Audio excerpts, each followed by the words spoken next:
And then did we find a link to be able to like throw up and then did we find a link to be able to like throw up and then did we find a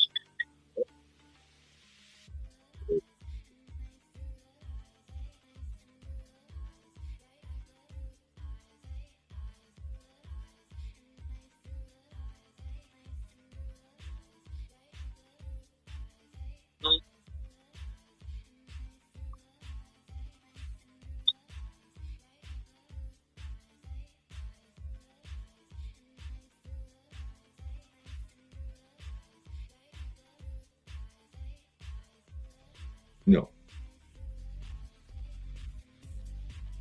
Yep. So as soon as the music gets done, we'll unmute. Yep. No. So as soon as the music gets done, we'll unmute. Yep. We'll figure it out. I'm pulling up to the house right now, so I'll be quiet for a minute while I get all the crap upstairs. But yeah, I'll be able to get on in just a second with you guys.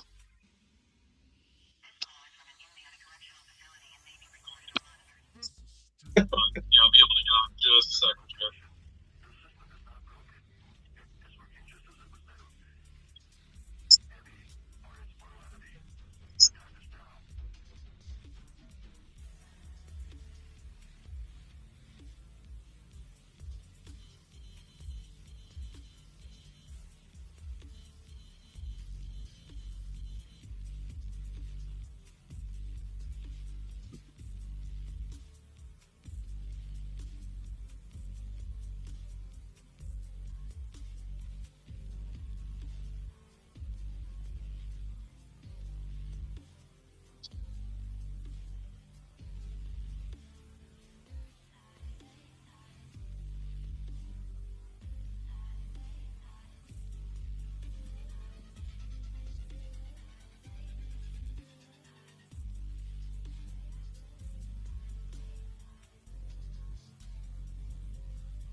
All right, well, here we are, ladies and gentlemen. It is now time for another episode of We Are the People podcast.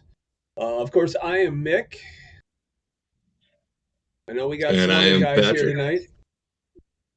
And our third person will be joining us soon here. He was on his way home from oil change, and he'll be on soon as well, Stephen.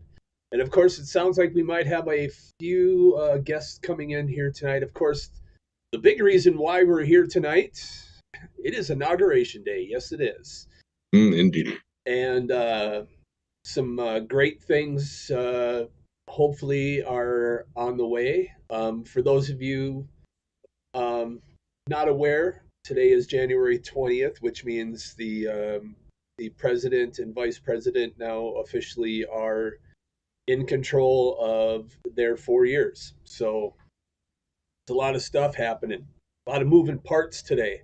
We're going to talk about all of them in about an hour and a half. A lot of stuff happening. Hey, Mick, do me a favor and switch to gallery mode. We're having that issue again where it's stuck on one person. So if we switch it to that, should fix it. Bear with us, everybody. We noticed we had some technical issues last time, and we're trying to work out the bugs. Make sure. Are you on gallery? Yep, we're good now. We're good now. Whatever you just did, go back. It clicked over and then it went back. I'm on gallery right now. You want me on speaker? All right. Hold on, because there's a delay. Anyway, whatever it's at now, or yeah, no. Switch it again, because there's a delay.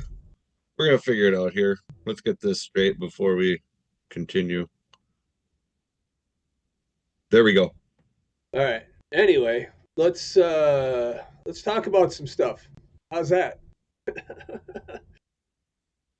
Can you have you gone on YouTube tonight to make sure everybody can hear me tonight? Unlike last time where I was Charlie Brown voice, parents, adults. Yep.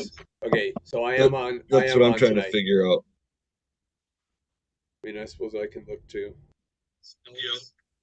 Yeah, we have probably 3 to 4 second delay, so that's fine. All right. So anyway, but yep, they're coming through. So cool. Excellent. We'll be able to hear the genius that is Mick tonight, well, not just me and Steven rambling. I know it's not exactly a treat when I'm talking, but these other two guys, they're real insightful.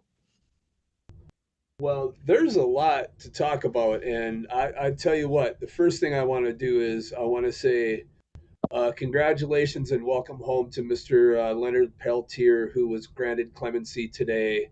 For those that aren't aware, Leonard Peltier was a prisoner of war, and we're just going to say he's a prisoner of the state. So he is a free man. So that is a good thing for some healing, hopefully, to start here soon for the indigenous people of our area up here. Yep, he'll be able to come home. I believe what I've seen so far is they're basically putting him on house arrest. But you know what? He's home. He's home with his family, and he gets to have some good food.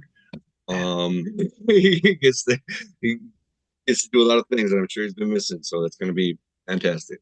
Yeah. So, yeah. Do we have our third voice on yet, or is he still away? I think he might be carrying groceries up yet for the missus. Good man, I don't want to get started on anything yet. We also lost a great musician today. He was a guitar player for not only Thin Lizzy but Whitesnake.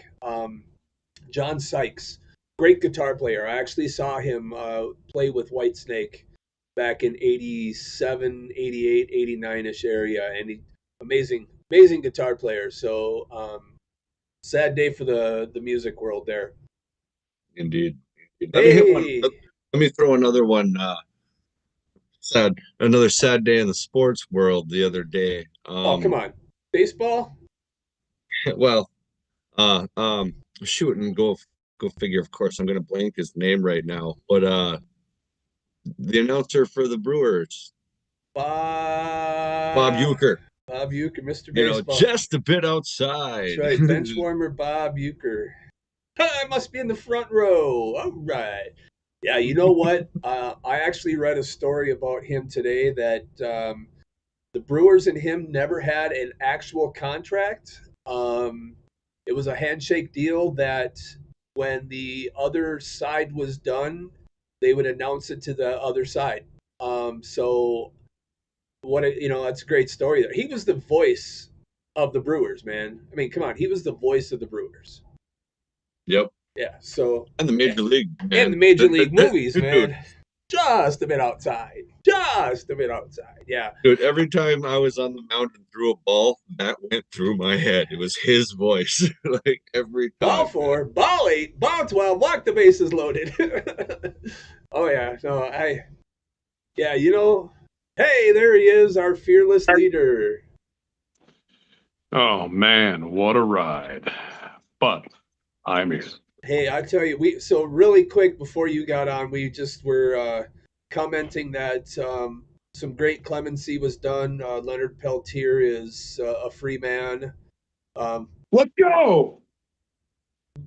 Roughly free man. I mean, he's still got some stuff, but at least he's not in jail or in prison. Yeah. And then we were talking about a great guitar player, Mr. John Sykes, who played with Thin Lizzy and Whitesnake, had passed away today. Amazing guitar player.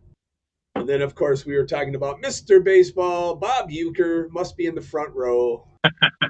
Another sad passing on the celebrities who were they just all around good people. You just knew Bob Uecker was a good guy, Yeah. So. Anyway, we are live on YouTube. It's also streaming on our Facebook page if you want to go and click on the link there to come to us on YouTube, which doesn't really make any sense, kind of like pretty much everything over the last 3 or 4 months. But big news today, Stephen. How about the inauguration today? You know, he did a lot of stuff, man. He's said some things and did a lot of stuff. he's signed a lot of papers already. Where are we going here, man? Where are we going? Well, you guys are gonna have to catch me up a little bit because I do in fact work for a living, and I was working all day, so I have not gotten a chance to look into almost any of this yet. But from the chat, I'm not going to be disappointed. I don't think. Elon Musk. So Stop. he basically Elon was there. He pardoned 1,500 of the J6 prisoners, effective All the immediately. nonviolence. Let's go. He declared a state of emergency on the border. It is now closed. He did that Whoa. literally within 10 seconds of him saying, "So help me God." Pretty much. He's basically following through with everything he said he was going to do. I know I have to say this. I've had a conversation with somebody on Saturday who is an opposite view of what I am, which is not even a MAGA guy. I'm pretty much, I'm an independent, kind of like the rest of us here. We just want to be left alone. Anyway, they're on the far left, and they are freaking out, kind of like everybody was on the MAGA side in 2021, talking about how they're going to do this and they're going to do that and they're going to do this. And I'm like, hate to tell you, but it's the same shit that was said 4 years ago. And guess what? You ain't going to do shit because you're in a comfortable world and you're not going to step outside your comfort zone. I, as much as I appreciate your passion, not going to happen. And Agreed.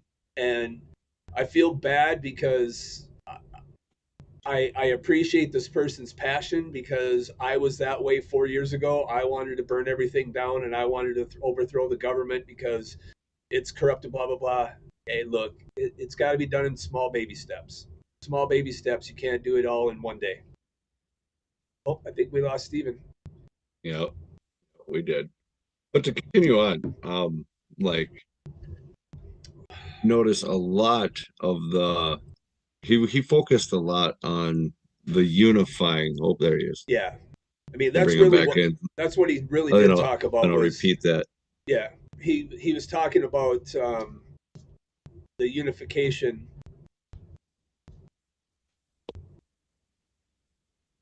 Oh, Yeah, Miss Mary. I just straight up got booted, so that's cool. That's weird. I don't know what happened. I got to go put my grill, because I actually grilled a roast tonight for dinner. So you guys, you catch him up on what we just talked about, and I'll be right back. Roger that.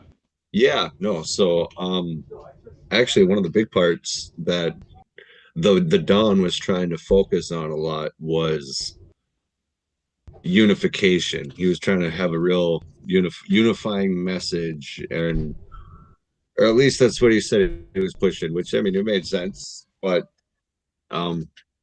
yeah.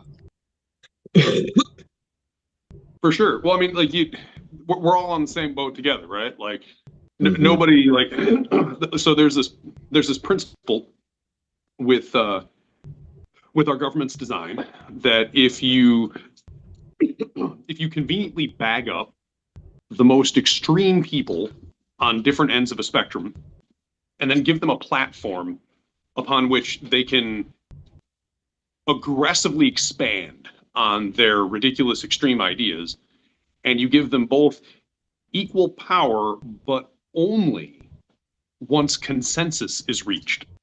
You get this nifty grinding effect where two polar opposite extremes are supposed to produce something very reasonable or amenable to the general public. However, if that becomes a kind of like a co-opted weaponized system, it really turns one-sided fast, because essentially the first side to like not essentially bring the energy gets just smoked. And then the other side caves all the way over. They essentially run everything, and most of the time they run it into the ground. And so like see present day. And so yeah, something needs to be done to discuss the how do I describe that? The fair middle ground, where people can speak, they can share their thoughts. They may not always get agreement with them. In fact, they may never get agreement with them in certain respects, etc. But All right. There. you should feel welcome back, Megan. Yep, let's try to get there without screaming at each other and Look, you're a dumbass, you're an idiot, fuck you. you know, We don't need that. Like where does that, like, just screaming you're wrong, you're wrong, you're wrong at each other? That ain't gonna do shit. Well, and you get an enormous issues like so the system is beautiful. Despite my horrific disagreement with a lot of it, the system is beautiful. Unfortunately, if you have a weaponized media system where most people are gathering their information, you're essentially loading people up with a bunch of ammunition to justify their petty personal opinions. And that makes discourse almost impossible. Like you can't argue like the principles or the merits with somebody if they can refer to 70 articles, most of which untrue, written about the person that you like. Yeah. Because then they're just gonna run out these articles one after the other, like, oh, he did this and he did that and he did this and it isn't even really about the principal discussion anymore. In fact, it has absolutely nothing to do with du jour discourse. It's almost exclusively just hate bashing the people you like or the people you mostly agree with, and then there's no real argument about it. You know, I was a proponent of a lot of the Fox News style news for many years, just because, look, I couldn't listen to the other side. I just couldn't. The amount of inconsistencies that they have when they do a story is just astronomical. But putting that forward, over the last 3-4 weeks now, I've literally gone away from even Fox News style news, and I'm listening to moderate podcasters who talk. They don't yell their point of view, they talk. And I went to watch an episode of something on Gutfeld the other night, and I was just like, okay, stop with the fucking Biden and Harris bashing, okay? Look, it's over. Stop, okay? Let's talk. I mean, I understand Gutfeld is comedy, so they've got to keep digging that hole. Because, right. But even watching the Fox News telecast of the inauguration tonight, it was like, yeah, okay, your side won. Okay, yes, okay. Let's move on now and let's talk about what we want to do in the next 4 years besides fight with the other side, which is, of course, going to happen. We all know what's going to happen. Just so don't even bother thinking that, oh, just because this side won, it's over. They're going to have... They're going to have some... I mean, starting tomorrow, I'm sure there'll be impeachment stuff already happening. I can guarantee it. Yeah, I'm really not pleased with the new trend of, rather than discussing the first 100 days worth of progress made by the new executive, it's always, can you begin articles of impeachment within the first 100 days? Look, come on. I mean, seriously. Right? You know, and I was having this conversation with the person before we came on the air, and I was talking about, you know, what's crazy is everything that's been swept under the rug over the last 60 days. North Carolina, New Orleans, the Cybertruck bombing with the gentleman who shot himself in the head with a Desert Eagle. Pretty hard to do, but can be done. The Maui wildfires that happened a year ago, nobody's talking about anymore. There's so much that's being swept, and of course the CEO murders. Where are those?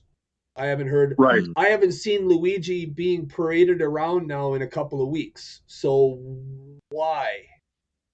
Or did he? Or did he? What's Or up with did he? Yeah. Suddenly, Did he? Diddy's vanished along with his 250,000 bottles of baby oil. Yeah, and Johnson and Johnson loves Diddy. Now, from Bro, like stakeholder, all right? We're talking like dyed in the wool. If he scratches the wrong side of his ass, that company puckers from top to bottom. He gets invited to all the corporate events. That's how much he's involved. But I did see something with one of his executive orders. Trump's going to release the JFK, everything is basically coming out. He's like, I'm done.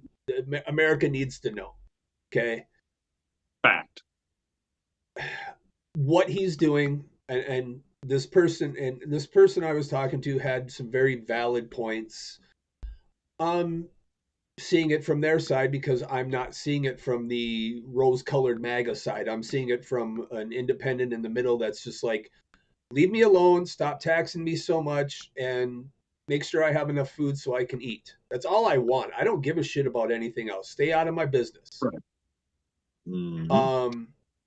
Anyway, I'm going to let you guys talk a little bit. I'm going to be a talker tonight because I'm... Mick, there's a lot to talk about. So I dropped a link into our Facebook chat.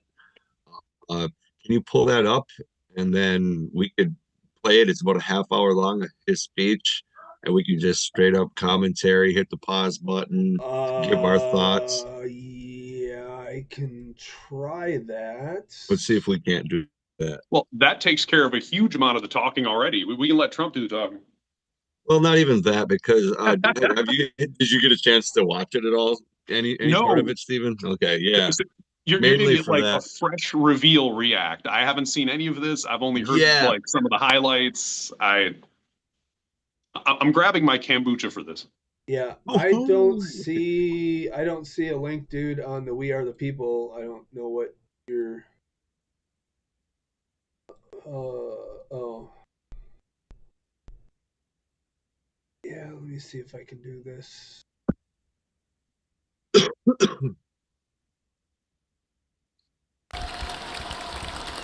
right. Yeah, no, it was wild. One of the I almost just want to wait and see if we can get this rolling. All right, there's definitely a couple points where I had some thoughts. There was actually a part where I thought he immediately contradicted. I thought two things were immediately contradicting each other.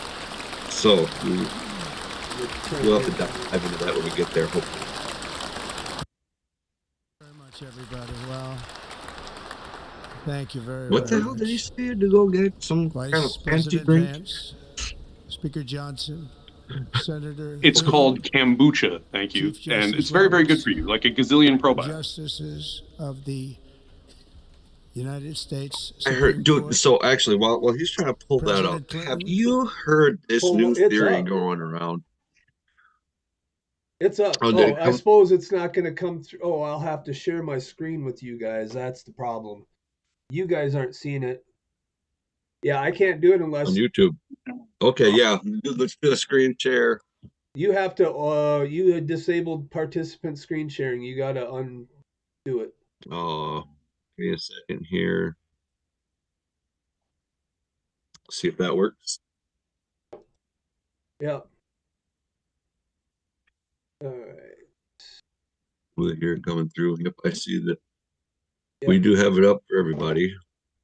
Okay, here we go. Now let's see if I can get it to play. President Bush, President Obama, President Biden, Vice President Harris, and my fellow citizens. The golden age of America begins right now. Yeah, I can see it on our end, and I'm checking out the. Oh, there you go. Yeah. From this day forward, our country will flourish and be respected We have again volume all on over it, the though. world. We will be the envy of every nation, and we will not allow ourselves to be taken advantage of any longer. During every single day of the I'm not Trump getting volume. administration, I will very simply put America first. You're not getting any volume? Very quiet. Oh, that's so weird. Our sovereignty will be reclaimed. Let me see Our how safety it's will doing. be restored. The scales of justice. You know what? That's going to be too much work. We should have talked about that earlier. So anyway, so really, honestly, his acceptance speech was, I mean, honestly, Patrick, you and I talked about this a little bit earlier. It was let's unity. He was saying it, and he, "Make America great again" is really all he kept saying. I mean, I don't know. I mean, what did you think of his speech, Patrick?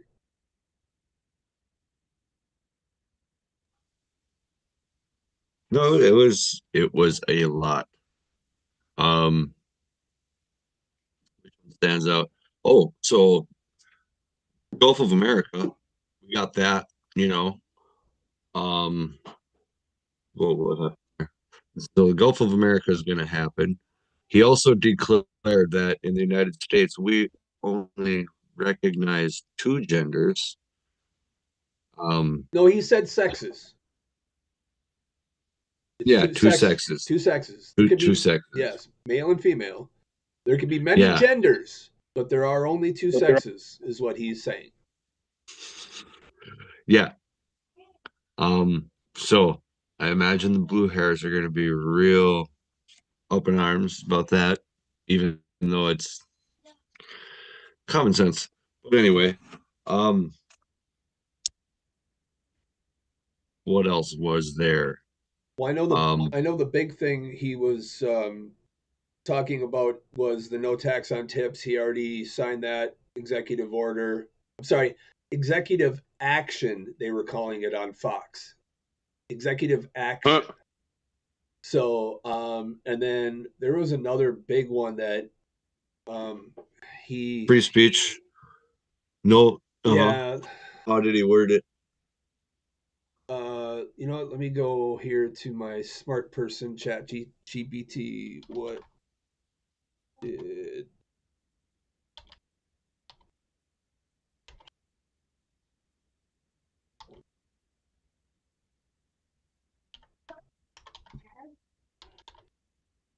Oh, here's one that I really it perked me up earlier, and I'm totally down for it.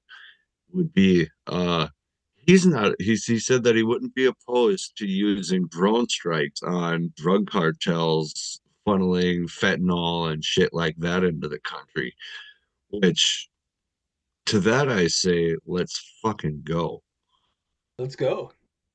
I don't know how you feel about that, but um I don't know. However we keep that shit out of here is good for me. Fucking Are you guys able to hear me still? Oh yeah. Yep. Okay, good. Sorry, this earbud, for whatever strange reason, is picking everything from you guys up garbled, and this one's coming in crystal clear, which, to be Weird. honest, I only need one, so that really doesn't matter. But So ChatGPT said today his big ones were with immigration and border security was the national emergency declaration, the cartels designations, which is the one you were just talking about, the border wall construction, and the birthright citizenship. That one right there has been the big sticky point for a lot of people. Isn't that 14th Amendment? I believe, no, I'm not sure. Maybe It's an amendment. it isn't, okay. And then his social policies were the gender definition and the diversity, equity, and inclusion programs. Basically, all federal DEI initiatives have been terminated, with the administration emphasizing a return to merit-based treatment. Energy and environment policies, he signed the Paris Climate Agreement withdrawal and the National Energy Emergency, which means the National Energy Emergency was declared to expedite the acquisition of oil permits and reduce energy prices. Of course, pardon the 1,500 individuals convicted of offenses related to the January 6th, and then free speech protections and geographical renaming. Once again, Gulf of Mexico is now the Gulf of America, and Mount Denali in Alaska is now back to Mount McKinley. So that is a lot of stuff that he has done already day one that he promised the American voters that he was going to do. Coincidentally, with the whole whether or not that's an amendment issue, we have a guest here about to come in that actually can probably help us out with that. So I'm hitting the admit button now, and then we'll welcome him in. Oh, it's the big man. Give it a second to link up here. You're on mute, Bull. Can you hear us? Mr. Johnson, how are you, Bull? All right, I can hear you. I'm trying to get this I hadn't used this for a while, so my nothing was really set up. There we go. Now I'm on. There's the beard. There he is, the bearded one himself. Our own Obi-Wan right there. That's it, baby. Yeah. So I was just wondering, like, what that birth thing that he went over today. Birthright citizenship. Is that an amendment issue? It is. I mean, he and this is one of my problems with Trump is he feels that whatever he says, he can make happen. Yeah. The Constitution is there to protect people's rights from an overreaching executive branch or legislative branch. I mean, and birthright citizenship, this goes back to the Middle Ages. Okay, this is not something that just started with the United States. This is something that's been in place since the Middle Ages. It's been common law in British law, and that's kind of what brought it over originally for our system, because our system is based greatly off the British legal system. Yeah. So, I mean, this is not a brand new concept. Now, this was kind of the way it was seen. And then, of course, the 14th Amendment codified it, basically saying, okay, and that was basically to make any of the former slaves legal citizens. But I mean, but it is written in there. It just basically says, if you are under the jurisdiction of this government and you're born here, then you are a citizen. Now, what does that mean? That basically means if they're applicable to our laws.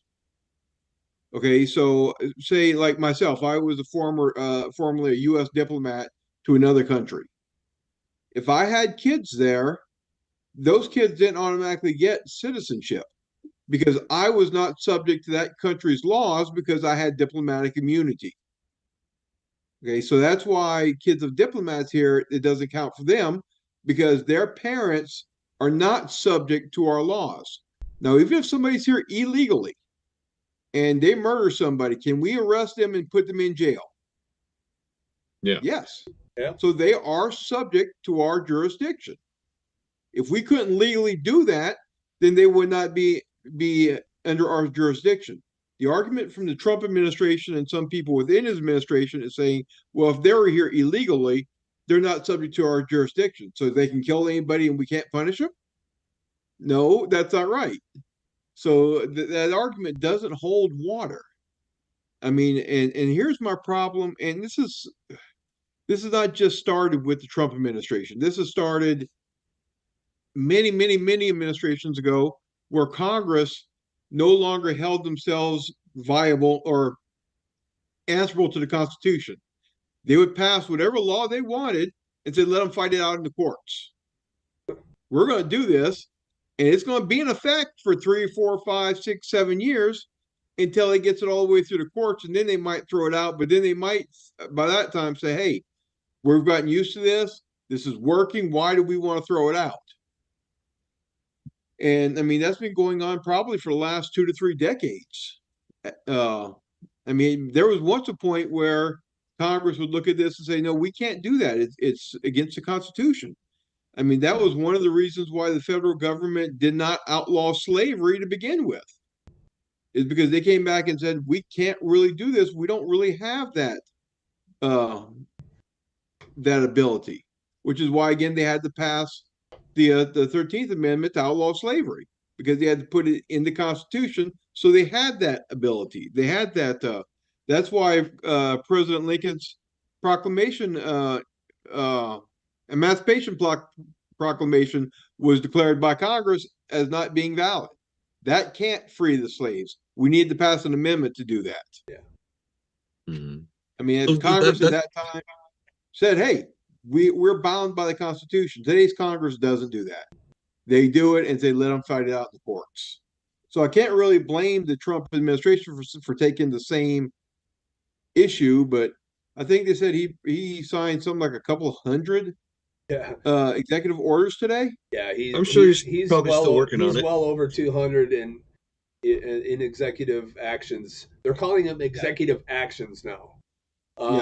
But I mean, a few of them that he signed, I mean, obviously I'm in agreement with, because I do believe, obviously, I am America first, and there are some deals out there that we are involved in that I don't believe we should be involved in.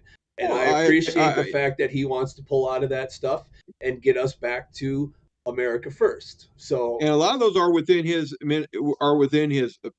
purview, I guess you could say, especially all the ones he just canceled executive orders from Biden. Yeah. A lot of them were, I think, like 70 something of them were basically just canceling Biden's executive orders. Yeah. A lot of them are things that were directed towards the executive branch, which again fully falls within. That's what an executive order is supposed to do. It is supposed to be, I am directing the executive branch to do this. Yep. That's why it's an executive order. That's who you're the executive ordering your employees. yeah. Executive orders aren't necessarily meant for things that are outside the purview of the executive branch. Yeah, I've kind of always gotten a kick out of broad sweeping executive actions or orders or whatever the hell they want to call them. Because if those executive orders involve anybody besides government employees, they're just words on a page. They don't hold any value in this country. Exactly. Now, of course, you can use them by extension to command your employees to do things that would otherwise be unconstitutional or flat out illegal. But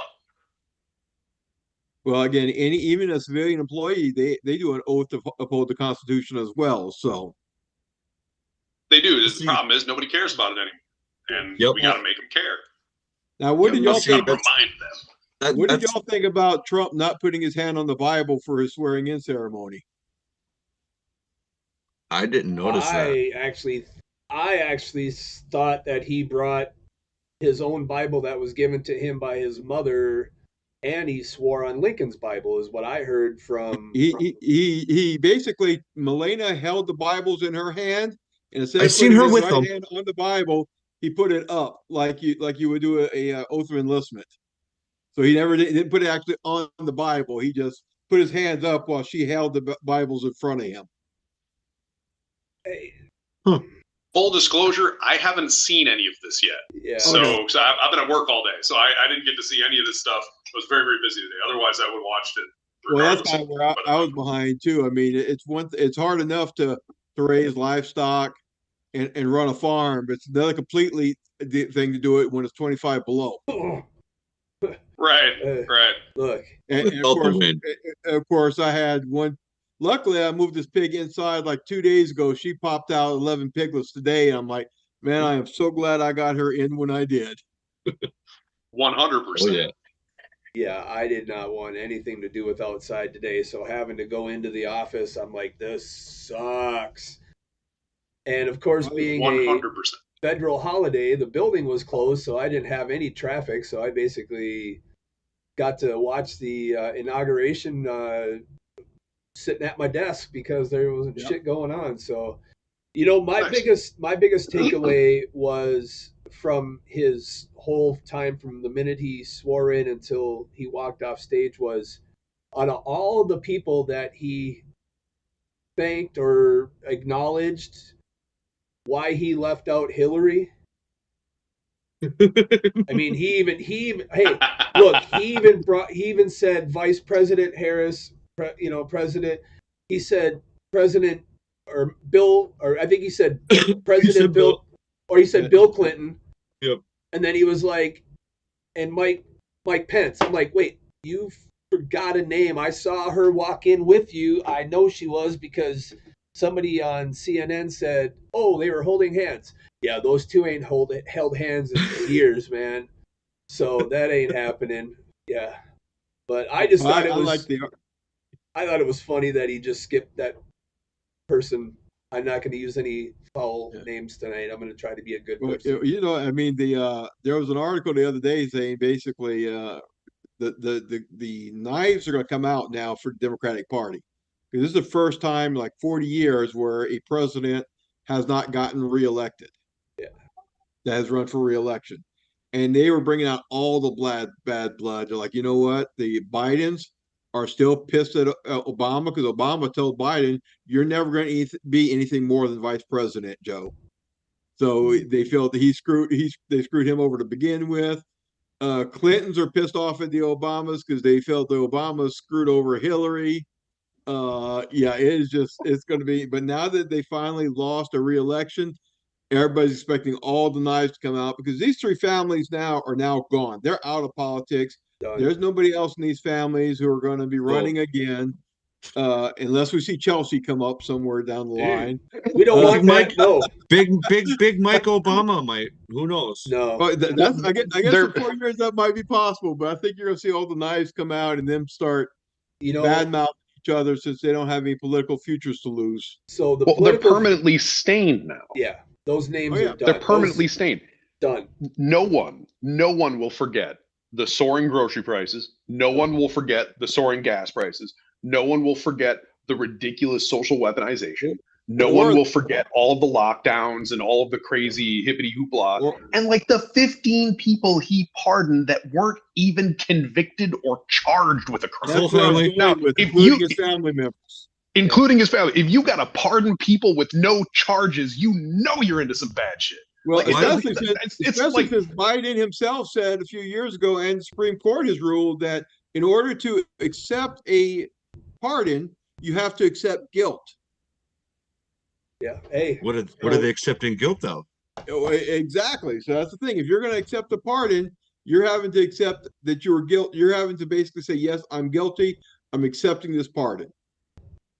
And so it's going to be. So I'm curious to see what Mark Miley says, what Fauci says.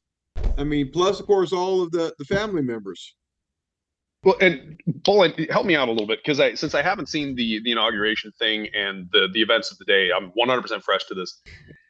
You had mentioned that he wanted to do something with a citizenship by naturalization. Trump has basically signed an executive order saying that we're no longer recognizing birthright citizenship. Interesting. Yes. Which, like you mentioned, that's not the right channel to do that in. I mean, technically speaking, you could do it by administrative fiat, but that doesn't follow the rules. The rules are Congress needs to speak on that, he was going to do that on day one. Now, if the courts throw it out, he could say, you know what, I lived up to my promise. I promised you I would do this. I did it. Fair enough. And the other things that's bullshit. The other things that the sweeping executive order for free speech. What do you think of that one? Well, again, what free speech have we lost? I mean, again, you know me, I'm a constitutionalist. I mean, I firmly believe in the Constitution as it is written.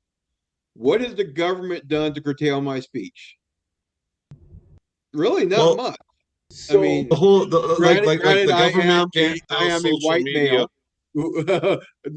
So I mean, for me, one at a time. I think they threw in the whole, like, the government can't censor free speech or encourage free speech censorship on social media platforms and such. I think is what the catch is, if I'm looking into it right. Because again, the Biden administration did put a lot of pressure when it came down to COVID to clamp down on the information that was being shared on Facebook and Twitter and so forth with their quote unquote their fact checkers. Mm-hmm. And of course, the government, if the government asks you to do something and you're a big company like that, you're going to go, you know what, I'm going to do it because first they're asking me, next they're going to tell me, next they're going to make me do it, or they're going to make my life miserable with new regulations that have nothing to do with this. Yeah. So they can't say they're forcing it, but really that's, if you're a business owner, that's what you're looking at. If I don't do what they ask, they're going to make my life miserable. Well, follow up to that.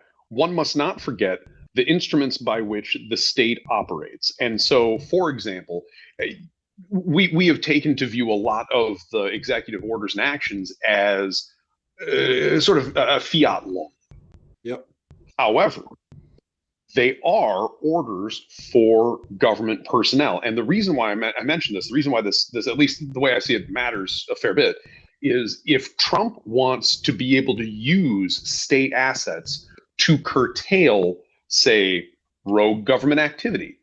For example, let's say a governor decides he doesn't want something said in his state.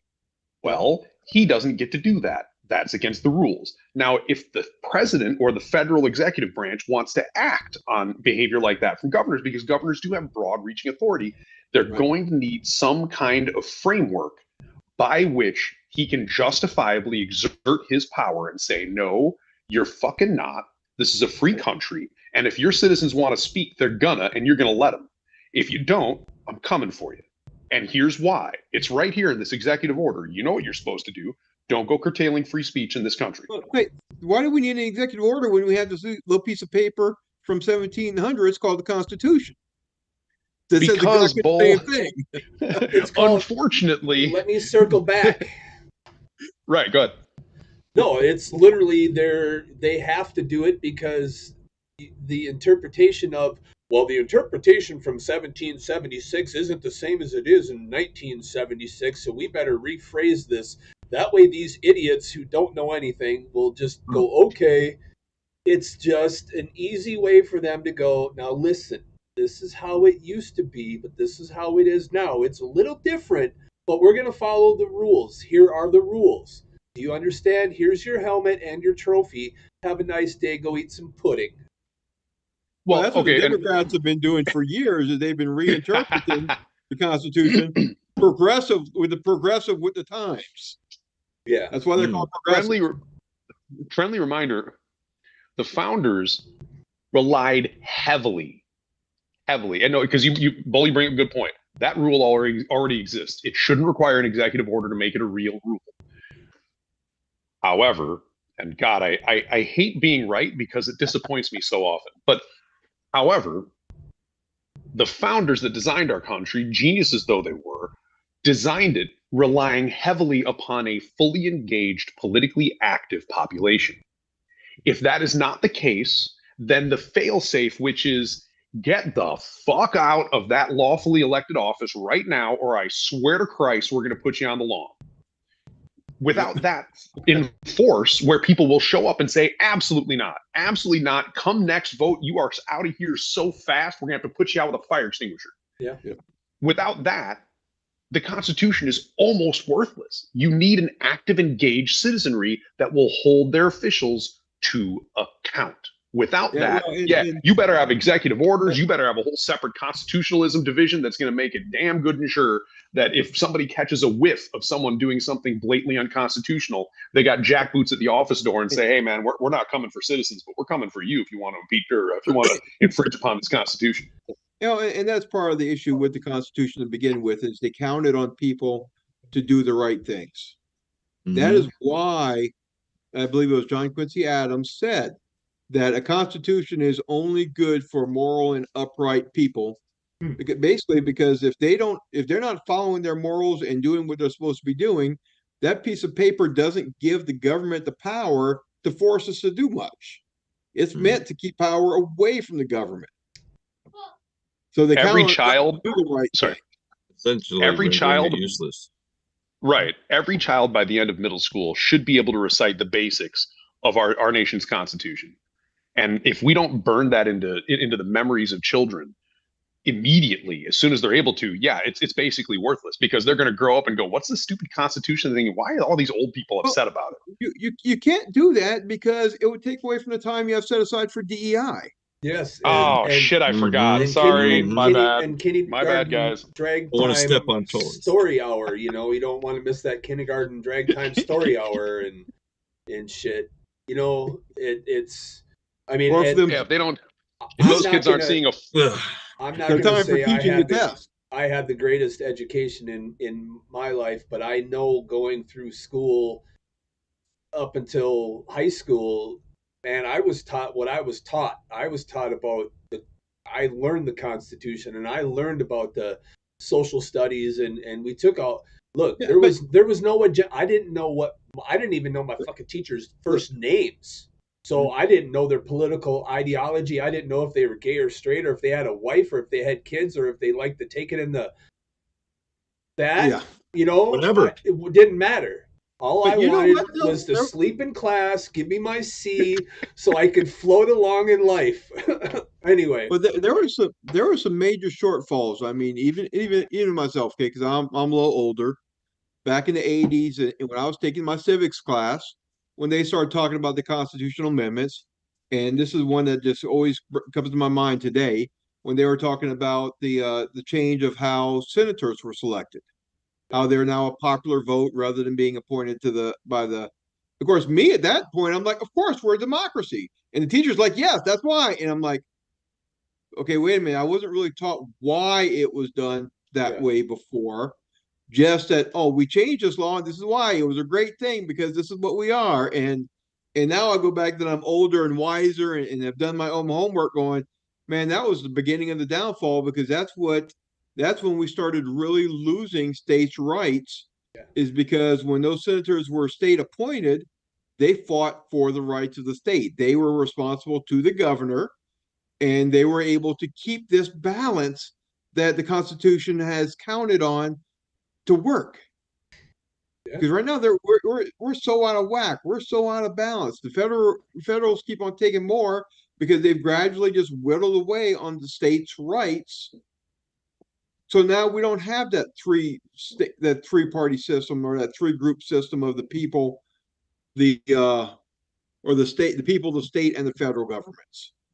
Because as long as those three people are fighting against each other, nobody gets too much power.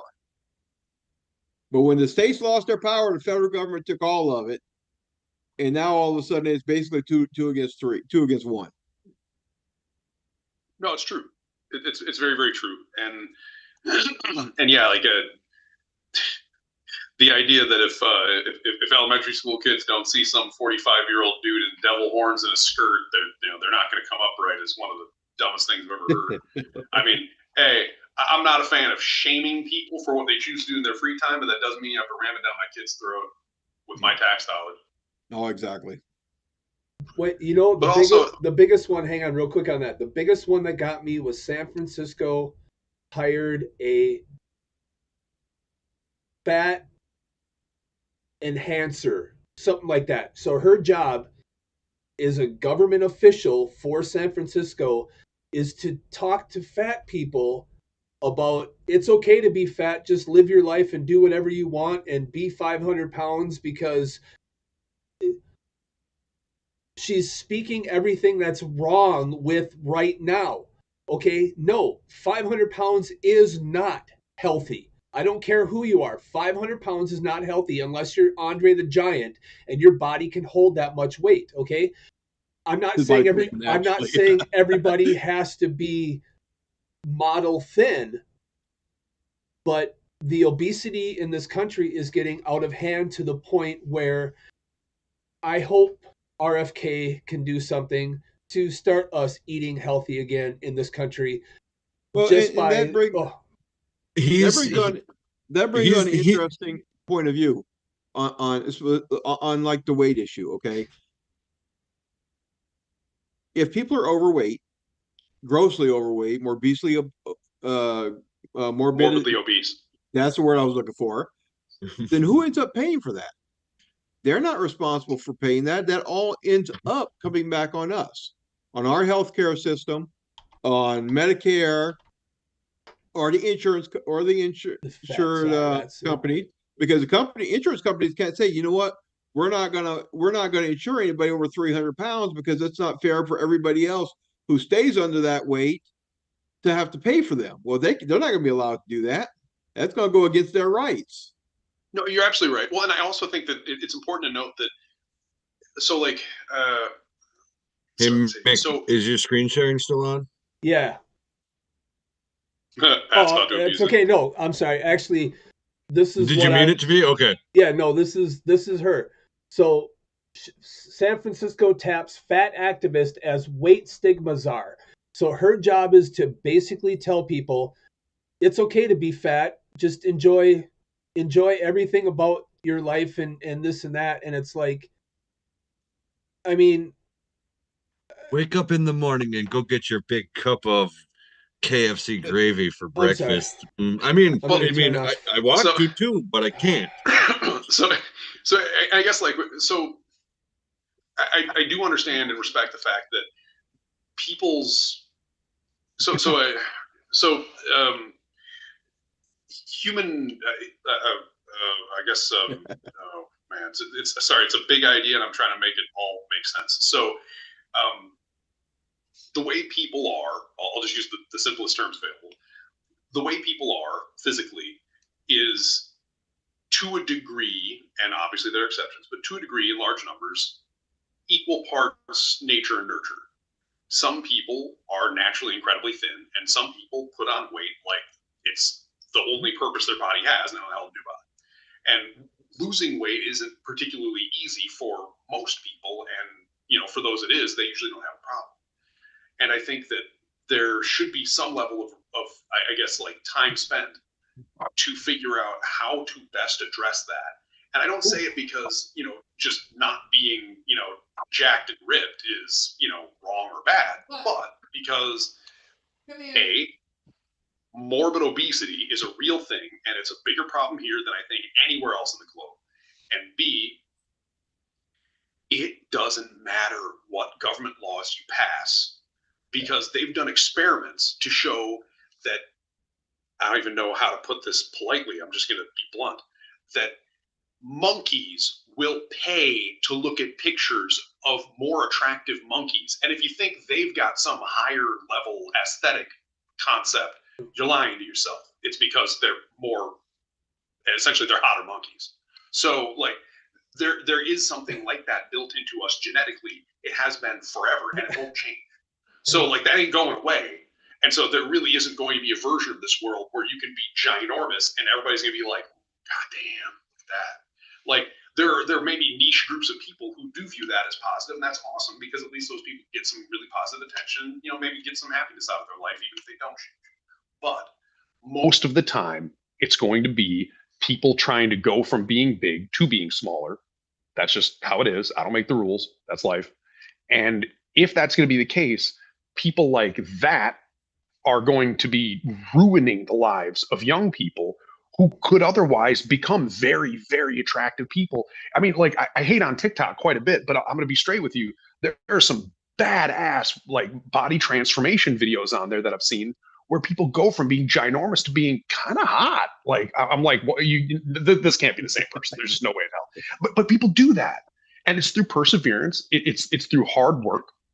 They develop a black belt in Kung Fu for that specific skill. And they get jacked, they get ripped, they get skinny, they get hot. Like you can do that. It really isn't that hard, but it's hard to start. Willpower. And if people understand more about what gets them there, maybe it is habits, maybe it is genetics, maybe it is like just an annoying family tree thing, a gene skipped a generation, and now you're eating shit as a result, and that sucks. And I feel for those people. I would like them to be in a better place, so they're happier, they're more confident, and they feel like they've really taken their place in society that maybe they do deserve.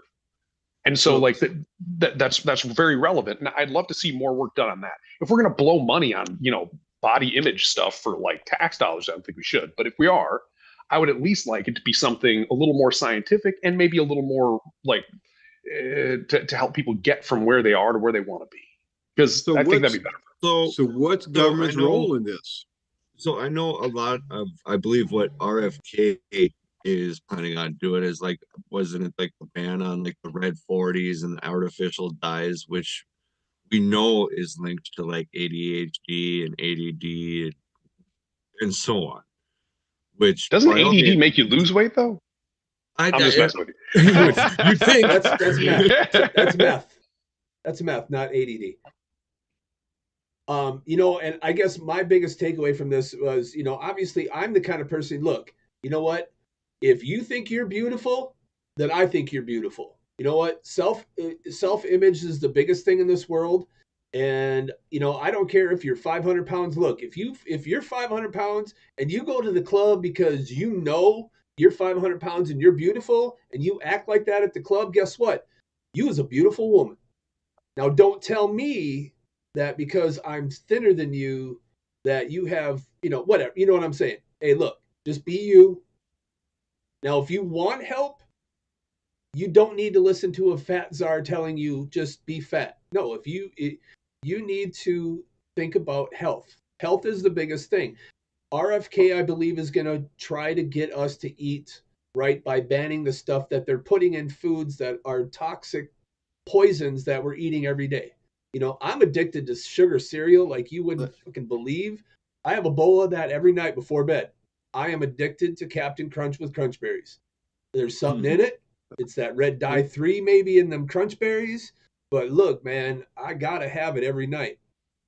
Respectable choice. Let's remember who created this monster. The federal government. 5 basic food groups. Exactly. Yep. Heavy on what?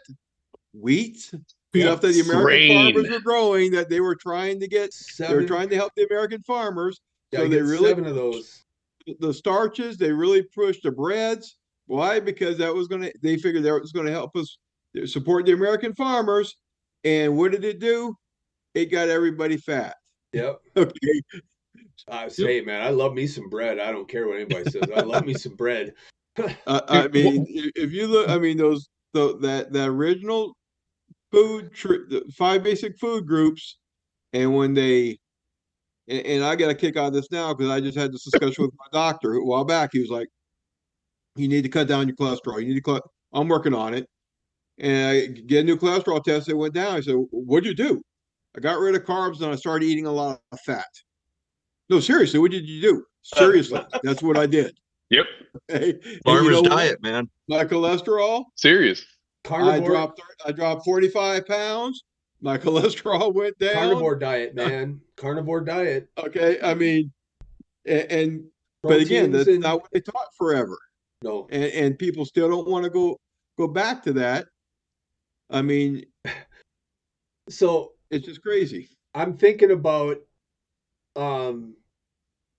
Burgess Meredith in Grumpy Old Men when he's like, I'm 98, I smoke cigarettes, I eat bacon, and I drink coffee for 3 meals.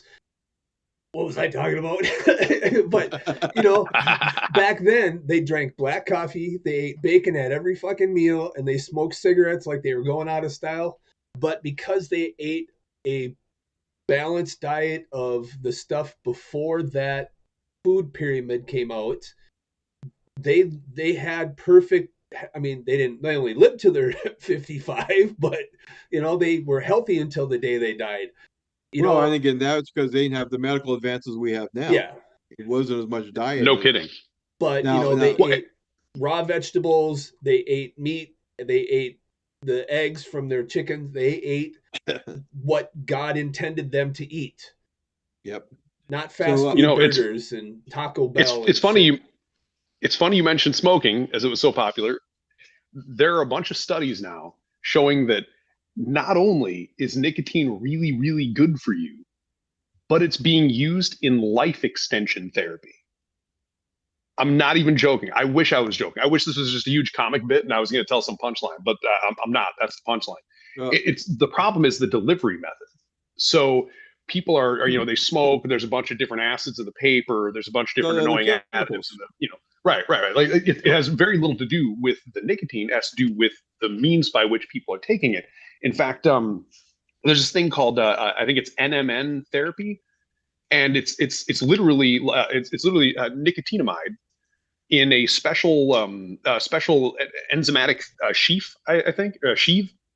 And that sheath is read by your body's systems. I forget which exact ones. I read it a few weeks ago, so it's a little vague to me. But essentially, the sheath that they put it in gives the right markers to your body to tell it where it needs to go, and it feeds it directly to cells, and those cells dial back their age. The scientist apparently that came up with this has been taking it himself, which, I mean, good on that guy for, trying out your own brand. And he's a 60-some-year-old man with the blood markers of a 38-year-old. And it's mind-blowing. Wow. So like Crazy. it's crazy. It's crazy. The people who withstand all the chemicals and nicotine, like I've met a ton of very ancient smokers. Some of them have a bunch of throat things that go all the way into their larynx, but they're ancient, which means they're still alive. How are So you alive? whatever it is, it ain't killing them yet. And so like that's kind of impressive. So can we get back? Jimbo. Yeah, let's get back to the topic. Yeah, let's go back to Trump for a second. Come on. I was No, just hold on. reading about another executive order he just signed Oh, requiring all government employees to report back to the office. No more remote. No more remote working. yes. Now, I'm now way here- into that, by I'm the down way. for that. Way into that. I'm well, down for that. here's part of the problem. People that's going to be an issue is once they started, like a lot of these jobs, because I've been on USA Jobs looking for work myself, and a lot of these jobs were always done to be remote. So a lot of these jobs are outside the Beltway. They're in rural America. And now basically you're telling these people, you got to leave your job, you got to leave your home in rural America and move to the big city of Washington, D.C., because that's where your job is. How is that going to work? No. What is that going to do to the local economies? And of course, now you're basically just digging in and expanding the swamp another 20 or 30 square miles. So I see this twofold real quick. One is obviously he's trying to get rid of all the bureaucratic people that just sit at home and collect a paycheck and do whatever they're told to do that doesn't really have anything to do with government. He's trying to gut civil service so he can put his loyalists in those jobs. Yeah. I mean, hey, look, if you just sit at home and you don't do anything other than sit in front of a Zoom for 8 hours a day and we're paying you hundreds of thousands of dollars to do that, guess what? Bring your ass to the office and Zoom there. It's the overspending. Well, here's the problem with that is when they're sitting in their house doing it, you're not having to keep that employee cold or hot. Yeah. You're not having to put a roof over his head. You're not having to provide him with infrastructure. The real reason Trump did this is because guess who owns a lot of these buildings that are empty right now? Yeah. Donald Trump. Yeah. And people are moving, and government agencies are moving out because their people don't have to be there at work. It's hurting the real estate market. Where did Trump get his money? Real estate. Yeah. Metro real estate properties have been just taking a dive since COVID. Because everybody's been moving out of there. These buildings are empty. Mm-hmm. It's hurting the metro economy. That's what I mean. And I've never been a Trump fan. I believe Trump does everything based on one thing: what is best for me, what is going to help me in the long run. And he thinks whatever helps America is going to help him because he's the president. So it works for us on that aspect. But I mean, no matter where you work, you have matrices where you can judge how much somebody's actually getting done. I'm hard up on the whole remote thing. I think remote work is very helpful for a lot of things, but in terms of government function, you really want the best people for the job making the rubber hit. That's true. And the best people for the job may be anywhere in the country, not just in the in Washington D.C. You're absolutely right. Which is where you're absolutely right. No, you're absolutely right. I'm not arguing that. What I am saying, however, is if we're going to trim, we really ought to figure out which departments in general probably don't need to be there, and do it by department, not necessarily by interaction. Yeah, because nothing's worse than not being able to get a hold of somebody in the federal government because they're not at their desk. They're at home, mm-hmm. and their phones aren't set up to be able. That has been my biggest bitches about remote, is because you can never get a hold of anybody. Sure. Because everything can be you're not done wrong. by email or something because they don't necessarily have a phone at their desk where you can pick up and Right. call them. Now, the other Right. thing that people don't realize is what was one of the things everybody elected Trump for? What did everybody want to go back to? Cheap what? A land without income tax? Cheap. Yeah, Cheap- that's not why cheap they elected gas. Trump. They elected Trump because they want cheap gas. Mm-hmm. Guess what? If people aren't remote anymore, that's increasing their driving. What is it doing to supply and demand of oil in the gas industry? Yeah. It's going to drive up. It's going to drive up usage, which is going to drive up the price of gas. That is one of the sneaky suspicion that there's going to be a lot of drilling starting back up again. No, they're not. You have to look at the economics of the oil field. I worked in the oil field. I understand it. Right now, the reason we don't do more drilling in the States isn't because they don't have leases. They have leases, but they can drill cheaper out of the country. Unless he's going to put tariffs on oil coming into the country, that's not even going to increase any drilling in the United States. Because they have a their break-even point of drilling outside the country is $20 to $30 a barrel less than you using unionized work in the United States. I mean, I remember when I was growing up at that time, gas was, it was a lot cheaper. But if oil wasn't at least $50 a barrel, and at that time it was as low as 30 or 40, there was no drilling in the Gulf of Mexico. It was all in the Middle East. Because they can drill in the Middle East for $30 a barrel. These are not American companies. These are international conglomerates. Mm-hmm. You can assign all the permits you want. If they don't have an area where they can drill cheap, they're not going to drill.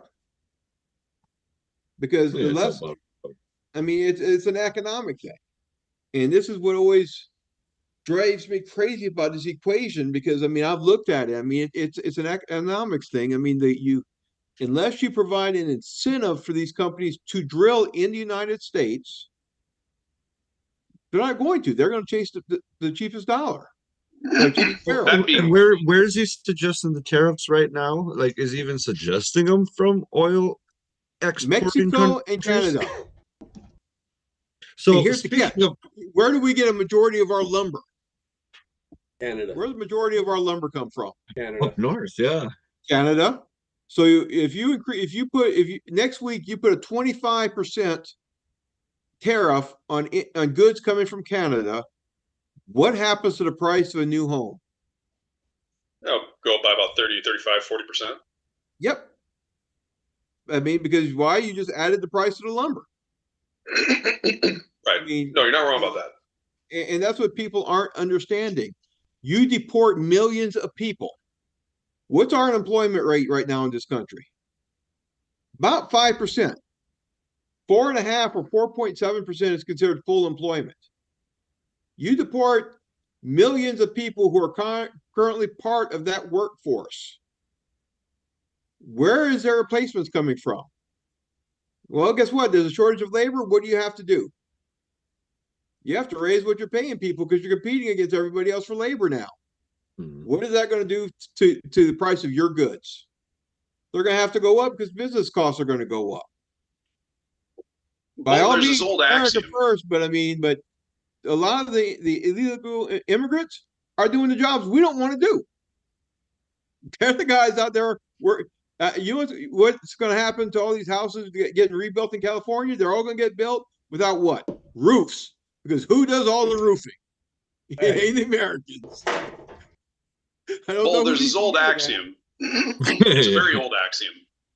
And the old axiom I'm referring to here is, it's going to get worse before it gets better. And yeah, things are the way they are now. And, there are some things that are reasonable and likable about it. And then there are things that are not. And if we're going to fix the things that are not, which are rapidly encroaching on us, whether it's a eye-watering national debt and no real plan to solve that, or it's, a massive flood of people into the country that we don't really know anything about. And some of them just work really hard, and that's awesome. And others kill people. So that kind of matters, and you want to have at least some handle on who is in your country and who isn't. I'm not like the most hardcore border guy on the planet, but on the same token, the way the world functions right now is with borders. So we should probably follow that until we find something better to do about it. So I guess I just don't want to throw out. Speaking of the border, I just don't want to throw out the baby with the bathwater. No, you're right. You're right. I guess what I'm saying is, I can't think of, and admittedly, I haven't spent much time on it, but I can't think of an obviously better way to put things back to the way they were without actually going back to the way things were in at least the ways that you can. Now, that doesn't mean it needs to be sudden. If you're doing 1,000 miles an hour, maybe drop into 800 before you get to 0 is a good idea. But you still want to start that. And in fairness, just like confiscating guns, I don't think you're going to go around and confiscate 80 million immigrants. I highly doubt that. Yeah. I mean, I think, to be honest with you, the refugee programs that are extended are probably going to be, phased out. I'm sure there will probably be some Oh, he stopped them today. That was one of his executive orders. He put immediate freeze on them for a minimum of 4 months. They were actually kicking people off the plane in Afghanistan who were already approved to resettle here. That is wild. Yeah, no, it was immediate. It was, I think, 4,500 Afghanis who had already been cleared through the State Department's background checks, including dependents of U.S. service members, were basically kicked off the plane and their bookings were canceled. Not that I agree with a ton of that, but it is important to note that as long as there has been the collection of tax money for state activities, there has been the not so veiled attempt to import taxpayers. Because if you want to wait for an American family to breed 4 or 5 kids, raise them all the way to 18, get them to leave the house and work, also, mind you, different conversation, but and then pay into the tax bin, bucket, coffer, tin cup, whatever you want to call it, you're going to need 19, 20 years. Or you can wait 36 hours and a cheap flight and you can get 70 of them here right now. And in 7 years, they'll be able to pay taxes. Well, guess what? Granted, they'll have a great time before that. But no, they're already paying taxes. They specifically changed the law.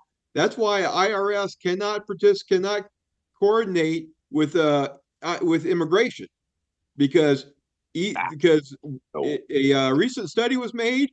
Illegal immigrants are paying more in taxes percentage-wise than U.S. citizens are,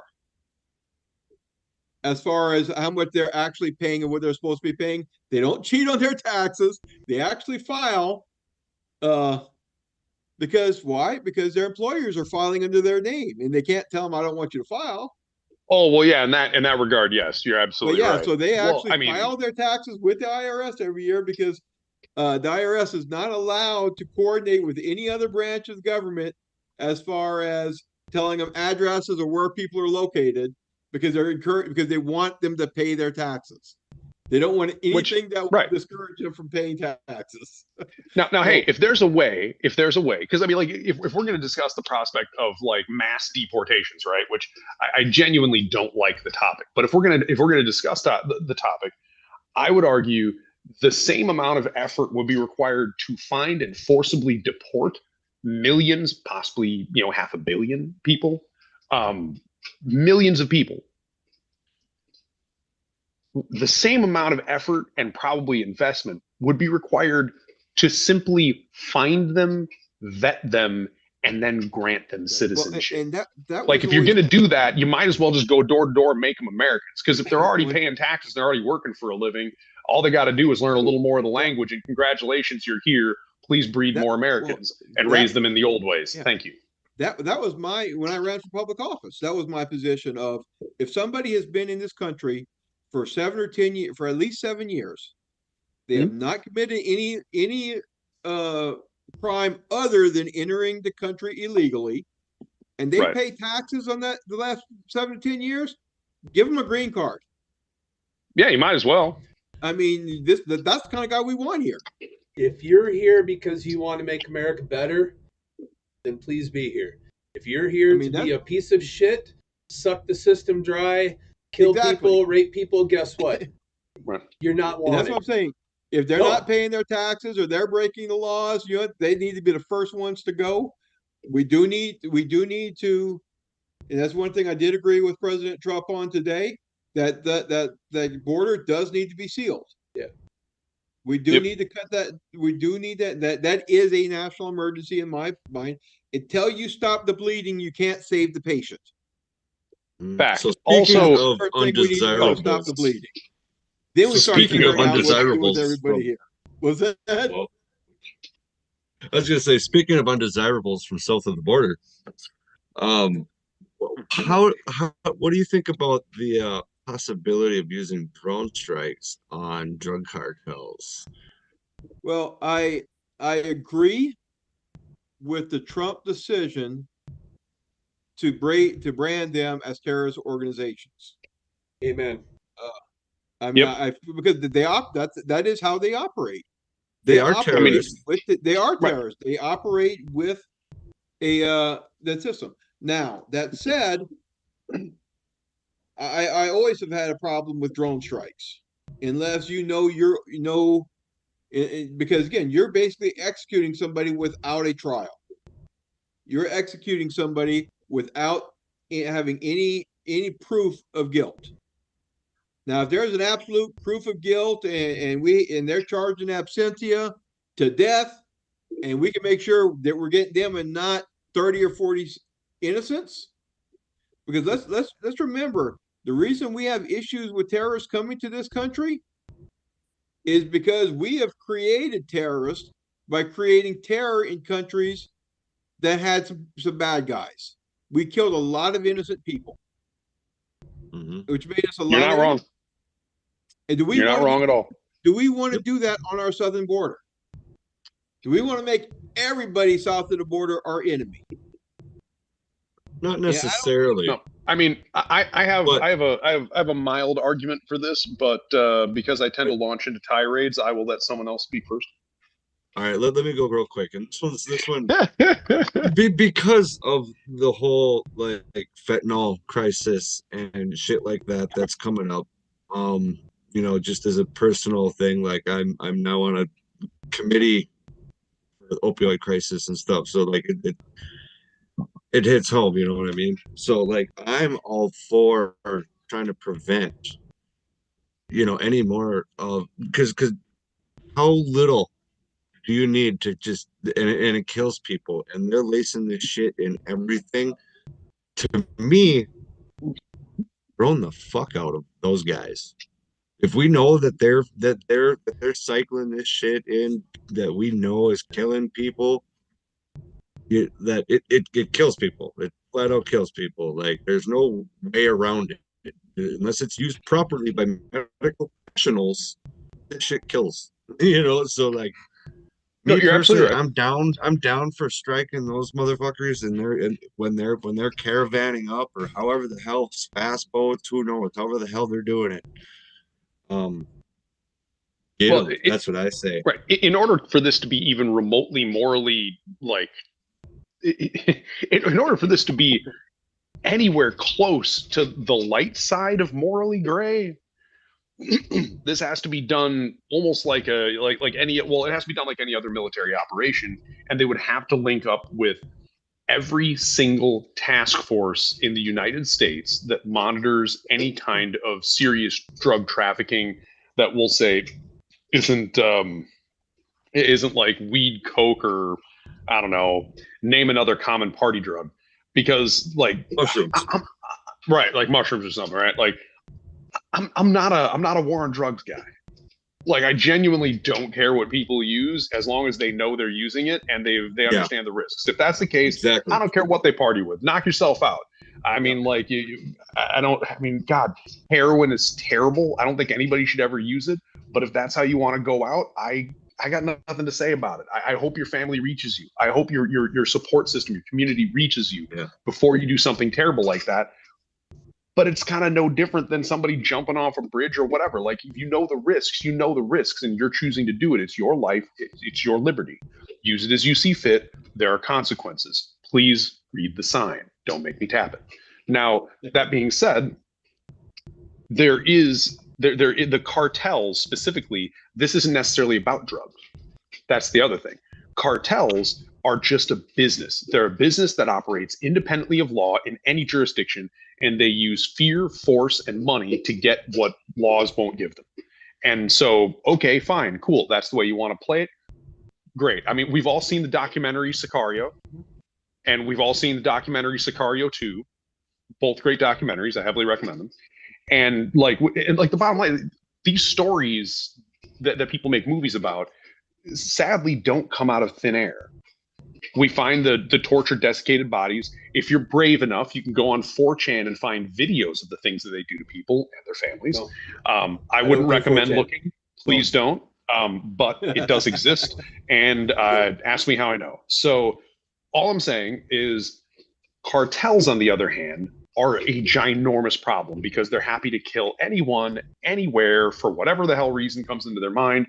And there are law enforcement entities that know a lot about how they operate, where they are, where they go, what they do. They're a great resource for that. And I mean, to be honest with you, if Trump just wanted to take a short walk over to Langley and chat with their guys about, you know, who they're paying on the side for the things that they want, they probably learn a lot more.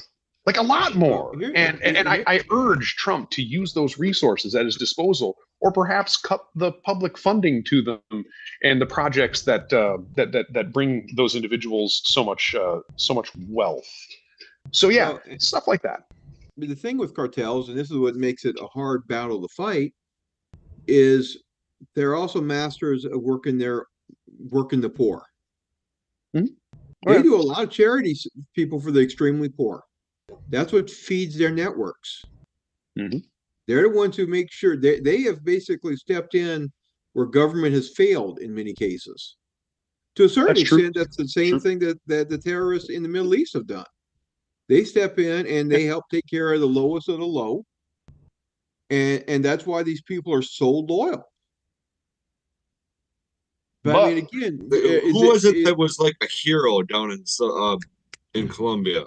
Che Guevara? No, that was the communist guy in Cuba. Pablo Escobar. Escobar. Like, wasn't he like a fucking hero to his people? Because many of the people, they were afraid of him. They were afraid of him, though. So that's why they loved him, is because they were afraid of him. Because I mean, he did build hospitals and he did all that, but he also killed your family member because they stepped out of line. So right. I have zero love for anything that has to do with a cartel. You know what? I watched all the movies, all the documentaries about the cocaine cowboys and all this shit. All these, you know what? At the time, cocaine was cool because look, if you killed yourself with cocaine, you just partied too hard.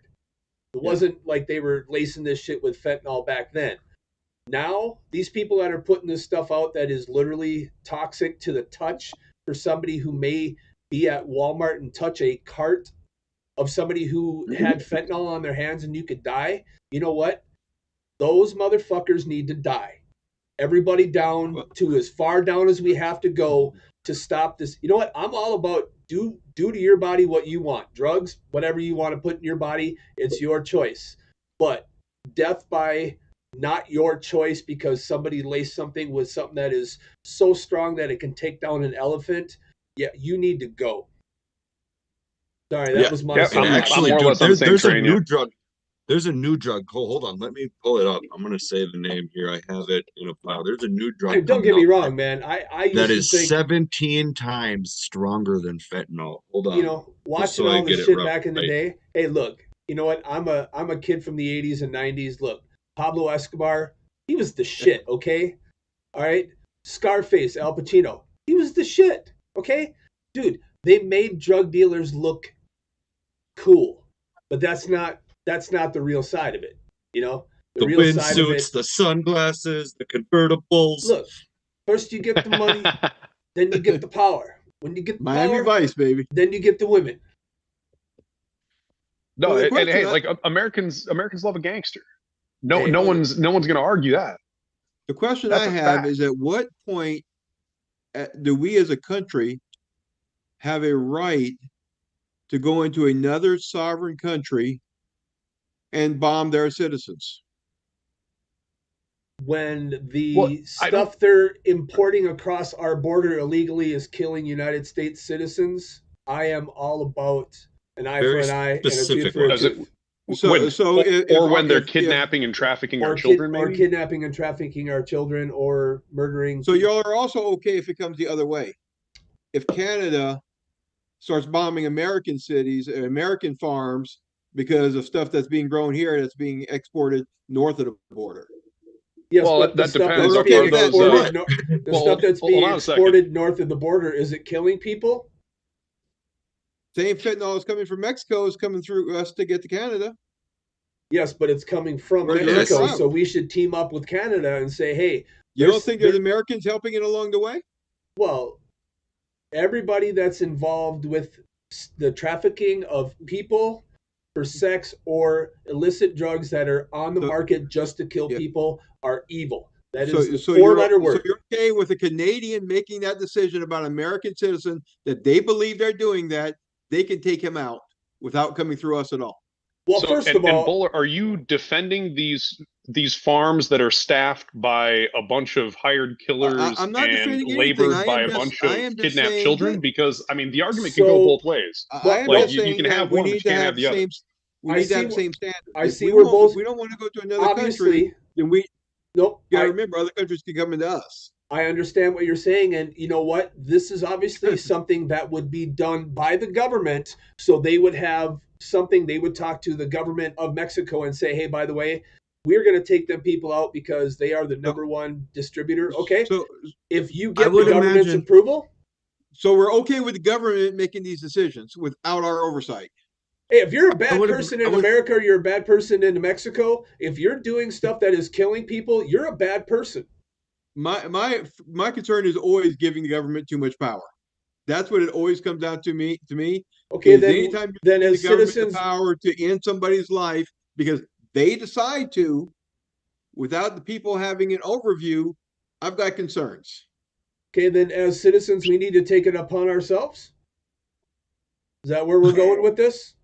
Well, again, that's my concern is whenever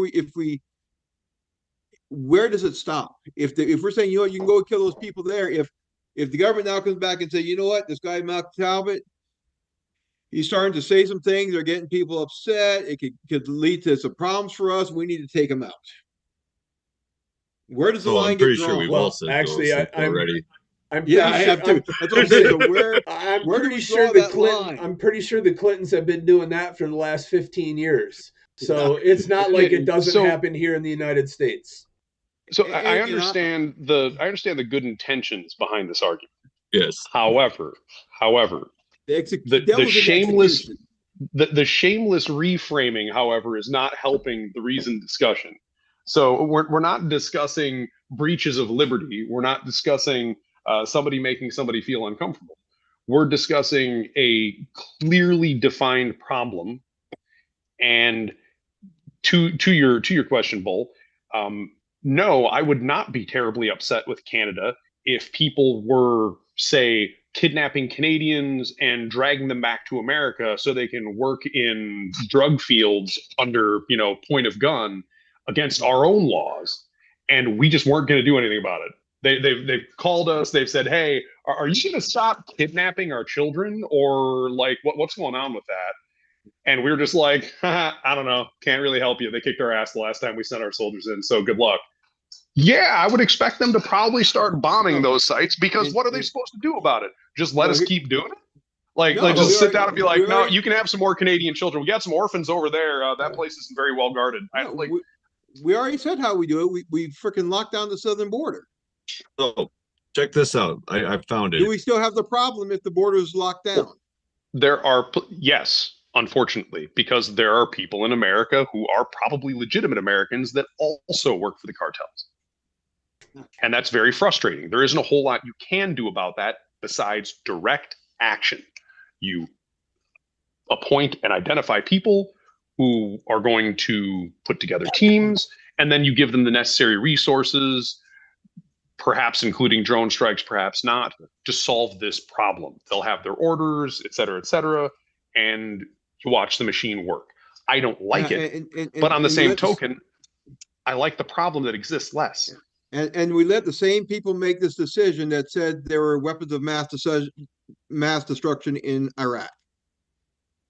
Well, you can discuss the philosophy of a particular course of action, or you can discuss the people that are going to be carrying it out. They're not, strictly speaking, mutually exclusive. Anybody can run a government. Not everybody is a particular program or idea. Yeah, well, and that's where my concern is the fact that people start getting to the point of taking risks without or making decisions without all of the information, because they're more worried that if they don't do this, something worse might happen.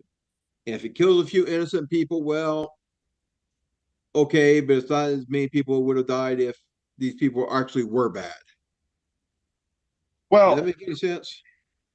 I understand the argument, Bull, and I'm not trying to tell you it doesn't make sense. What I am trying to say, however, is if you start the discussion about the particular topic or idea with "this will kill innocent people," you're not really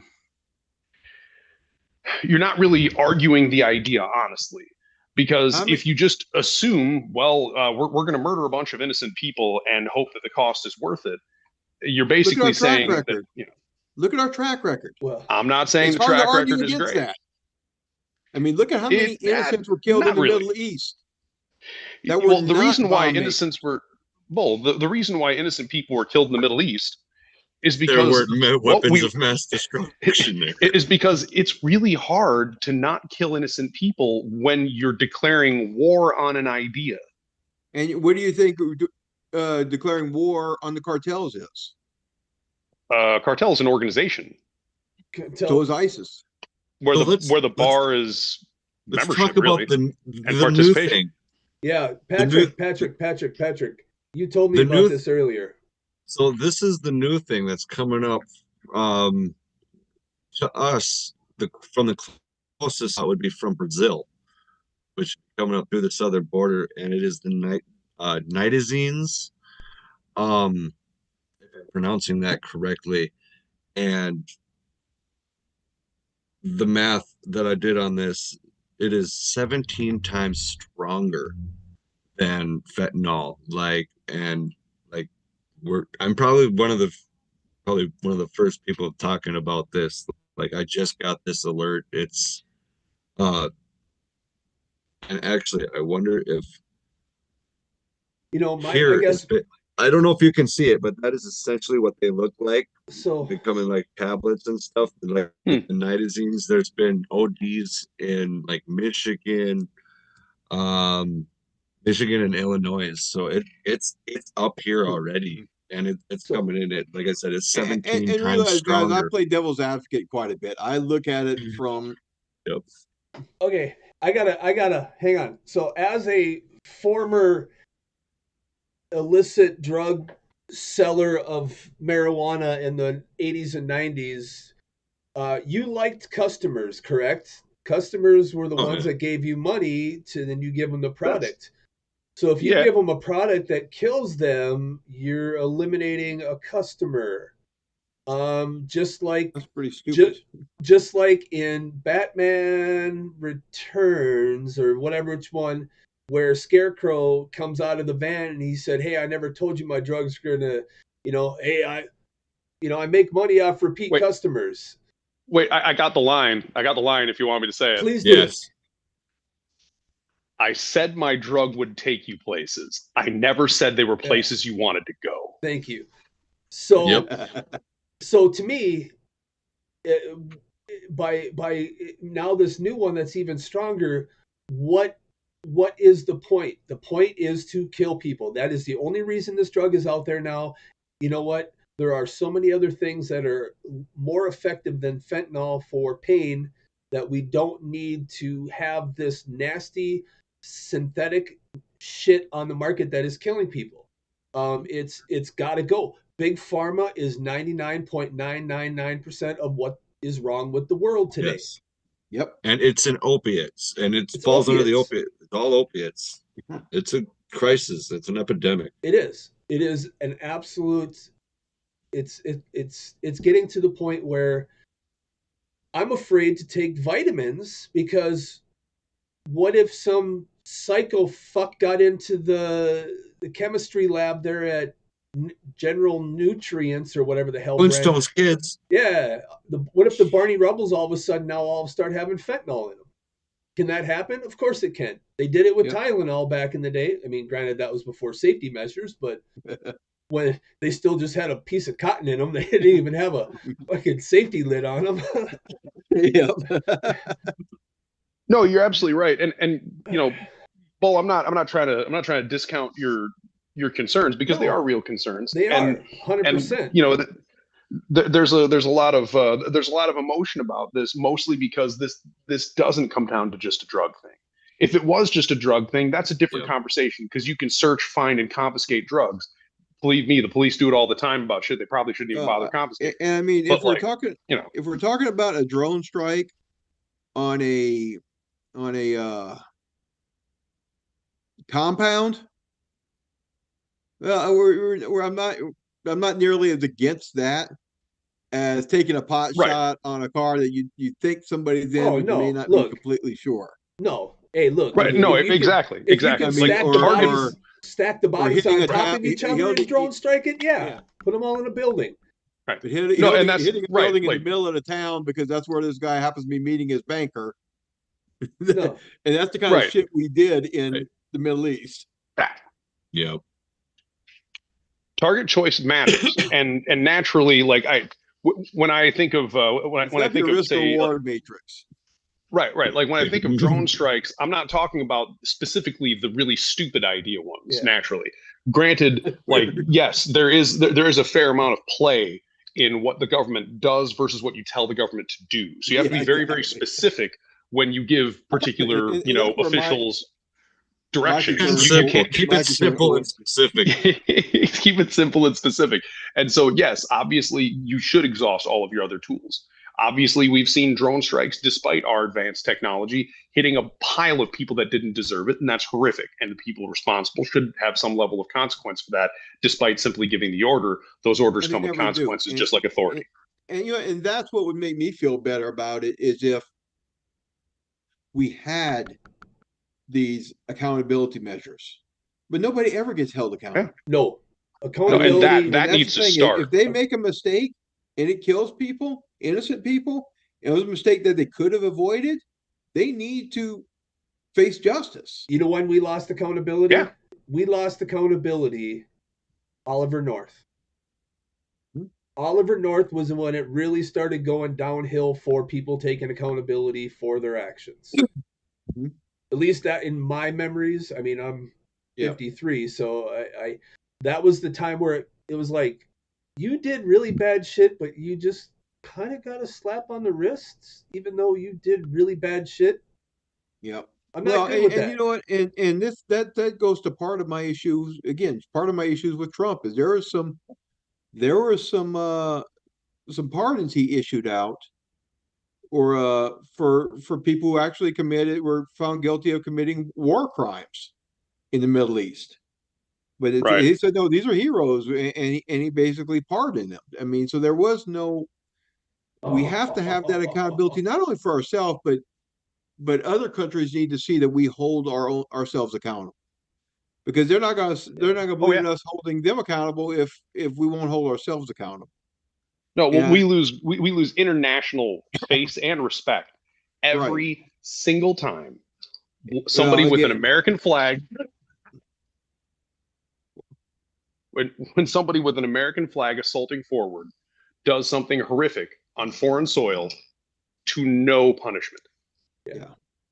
When that happens, the whole country looks like ass. As a former war fighter, I mean, I know there's some grayness over there. Okay, everything's not clear cut, and everything is clear cut when you're in the back. But again, I mean, there has to be some type of accountability, and so on a different note, since we're back to our inauguration speech today. One last quick note: Ohio State is going to beat Notre Dame tonight. They're up 31-15 with like 6 minutes left in the fourth quarter. Good, because if Notre Dame won and they lost to Northern Illinois, that would just completely screw up the whole system. The Big Ten is going to have a champion this evening, which is not that anybody gives a shit about college football anymore. But anyway, So, Bull, go ahead with your. So what does everybody think about the Gulf of America and that we're taking the Panama Canal back? Okay, I'll start. Please do, Patrick. So, I don't know about the Panama Canal part, whatever. I'm going to focus on the Gulf of America thing. And I'm going The to America Canal, thank you. Gulf of Yes. America. America. Emphasis on America and bacon. But no, actually, that one legitimately makes sense to me. Being geographically, it is smack dab in the middle of North and South America. Like, it does make sense. Just logically speaking, based on that. Like I don't know like what else there is really behind it, but as to boil it down to simplicity, like it makes sense logically speaking, geographically speaking. Like it's the big gulf between the Americas. So why not call it Gulf of America? Sure, you're taking away from Mexican pride and whatnot, but I don't know if he probably has somebody in the printing business now that has to print off all the new maps of the world that have Gulf of America. So it was probably I'm going in the map business. A favor to a friend in the printing business is all it is. Well, that's why they changed our flag. So yeah, that was ridiculous. That's Marxist soda. I mean, I'm more of a traditionalist. I mean, this is what it's called. Is there a good reason to change it? Is there a need to change it? Or is it just pride? Pride. I should have said ego? that. I should have said that too, was with I'm not for changing it, but if need be, it logically makes sense. I still hold the entire argument. But again, it's again, and I'm not the big religious guy. Most of y'all know that, but to me, it just reeks of ego and pride and the seven deadly sins of. Hey, everything about the last. When did Obama go in? 2008? I mean, everything in the last 16 years has all been about ego and gloat. That's all it's been. Now, and so I don't have a problem saying with the same argument. I don't have a problem with switching Denali back to Mount McKinley because that's what it was called. That's what it was originally called. I mean, that's what. I think the issue is they got too out of hand over the last 4 years of trying to change everything so fast that it's going to backfire. It just has to. I mean, you can already see because now I'm one of those who I love podcasts. I love watching podcasts. And there was a podcast that I watched recently, and I won't bring up the name of it because I don't want to get in trouble. But he dropped the R word 4 times on that show. Like he didn't give a shit what anybody thought about what he was saying anymore. And I was like, now the first time it blew me away because I'm like, oh geez, what did he just say? Oh my god, hard R. You go full R on this one. He had the ED. He had the ED at the end. Oh. All right, what he was talking about back in the day when we were acting a fool, we were acting, and I was just like, wow. But then I thought about it. You know what? If he can do that and just be like, whatever, you can't cancel me. I'm not getting canceled because I have enough followers who don't give a shit about what you say.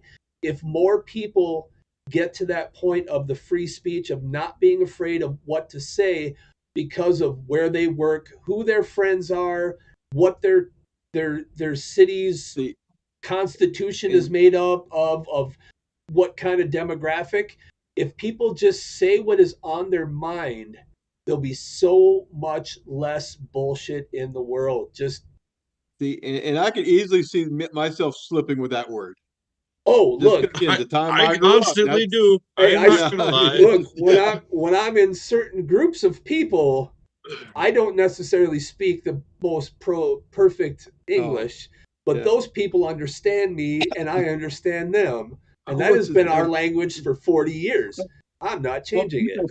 I'm trying to remember what he's He's a dwarf comic. Williams is his last name. Oh, Brad Williams. Brad Absolutely. Williams. I love Brad Williams. When he starts talking about midgets, and he was like this, one lady got all upset with him, and he's just kind of like, "These are my people," and say it. Yeah. I mean, it doesn't bother me.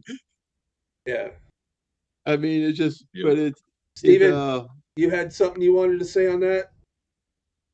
I just like noting that that we've kind of we've allowed I believe the phrase is vocal minority to sort of run away with, man, how do I even begin to describe this? Run away with the distinction between expression and intent. Yeah. Because language is first and foremost a tool for expression. You're just trying to share how you think and feel. Now, a particular vocal minority has decided that if you use particular words in your use of expression, you also are and or think this list of things, which was just determined by us right now. Yeah. And so that's obviously grossly unfair and a little on the dishonest side, which most people have figured out by now. But that's the case. And once upon a time, before this witch hunty kind of thing was the case, the way it worked was people talked how they wanted to talk. And then if you didn't like the way that particular group of individuals talked, you just didn't find yourself around them. And so that's just that. Society just naturally organized itself. Yeah, those guys are really, they have just filthy mouths. They say whatever comes to their mind, and they don't really care what it sounds like. And so those people just didn't associate with those other people. Everybody has the right, the unalienable right of association. You get to choose to be who you are around. That's your choice. Everybody gets that free choice. speech. Free speech and freedom of association. You get to choose who you are around. You are not forced to be around anyone in particular. Well, I'm forced to be around people at work, but that's because I chose the job. See what I mean? You can choose where you work. Yeah. You can choose, you know what I mean? Like, and hey, the options aren't always available in your area. If you don't like them, maybe moving to a different area will be better for you. Maybe that will make you a happier person overall. And sure, it takes bravery and courage to leave where you're from and go someplace else, but you got to do what you have to do to make your life work, to make your life a happy life that you're satisfied with. So be unafraid in the face of adversity. So we're gonna have to wrap this up here soon because we told people it would be a 9:30 show and it's already 9:42. But I do have one thing I want to circle back to. I didn't say we were completely done. I've got a little bit of time left in me. I just want to make sure. But anyway, anytime you involve me, it's gonna go over. Circle back to when Steven, you said something about if you show a monkey a picture of a better looking monkey, it would choose the better looking monkey. So I'll explain that. Wait, no. As the comedian in me, I have to ask. That's not even what I said. How does one choose which is the better looking monkey as a human? Do we? I'm not attracted to monkeys. I couldn't tell you. Or do you just take 1,000 pictures and just hold them up until they start masturbating to one? Oh, that's the good looking one. You know, it's funny that you mentioned that because that's almost exactly what the experiment was. So what they did is they put a monkey in a box. Option A, option B. No, so they had a picture. They would literally show slides. Because monkeys have a similar hierarchy to humanity, funny enough. So they would literally take pictures like a slideshow. Picture on one side of the box. Yeah. On the other side of the box, there would be the option to grab a food pellet. If the monkey waited too long, the food pellet went away. Okay, so the monkey was able to figure that one out pretty quickly. Pavlov's dog, basically. Essentially, yes. And then what he ended up doing was when he liked a picture of a particular monkey, he wouldn't even bother looking at the food pellet. He just stared at the picture until it changed. Okay. So kind of the way on repeat. On repeat, yes. Okay. So anyway, that was just the comedian thing in me that's been in the back of my mind since you said that. I wanted to get it in there because I really wanted to find out how they found the best looking monkeys because Now, I mean, I love monkeys. Don't get me wrong. I'll sit at the zoo all day in front of the monkey cage and just watch them pick their butts and lay on the grass and scratch parts of their body.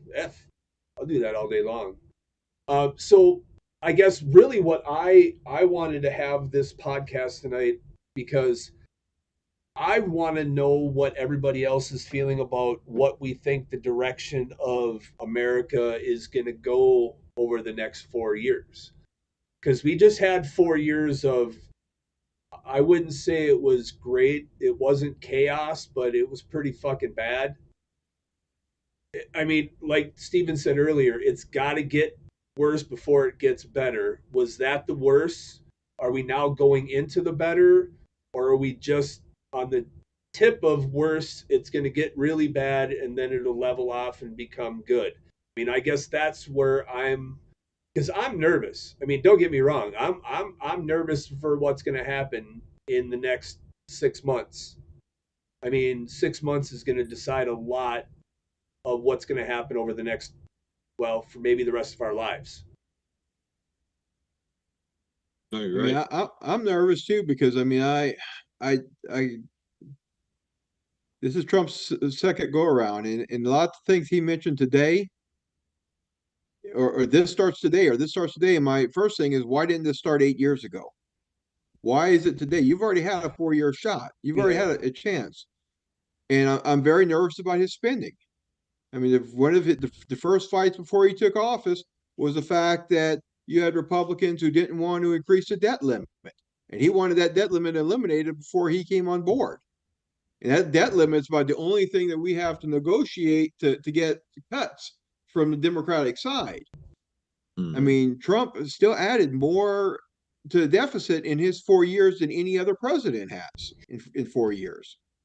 That has me concerned. I am a fiscal conservative, and I don't see him as being a fiscal conservative. No. And I don't see anybody in the GOP except for Massey, who they're already throwing under the bus. They don't want him. They don't have MAGA going after Massey with pitchforks because he wouldn't vote for Johnson.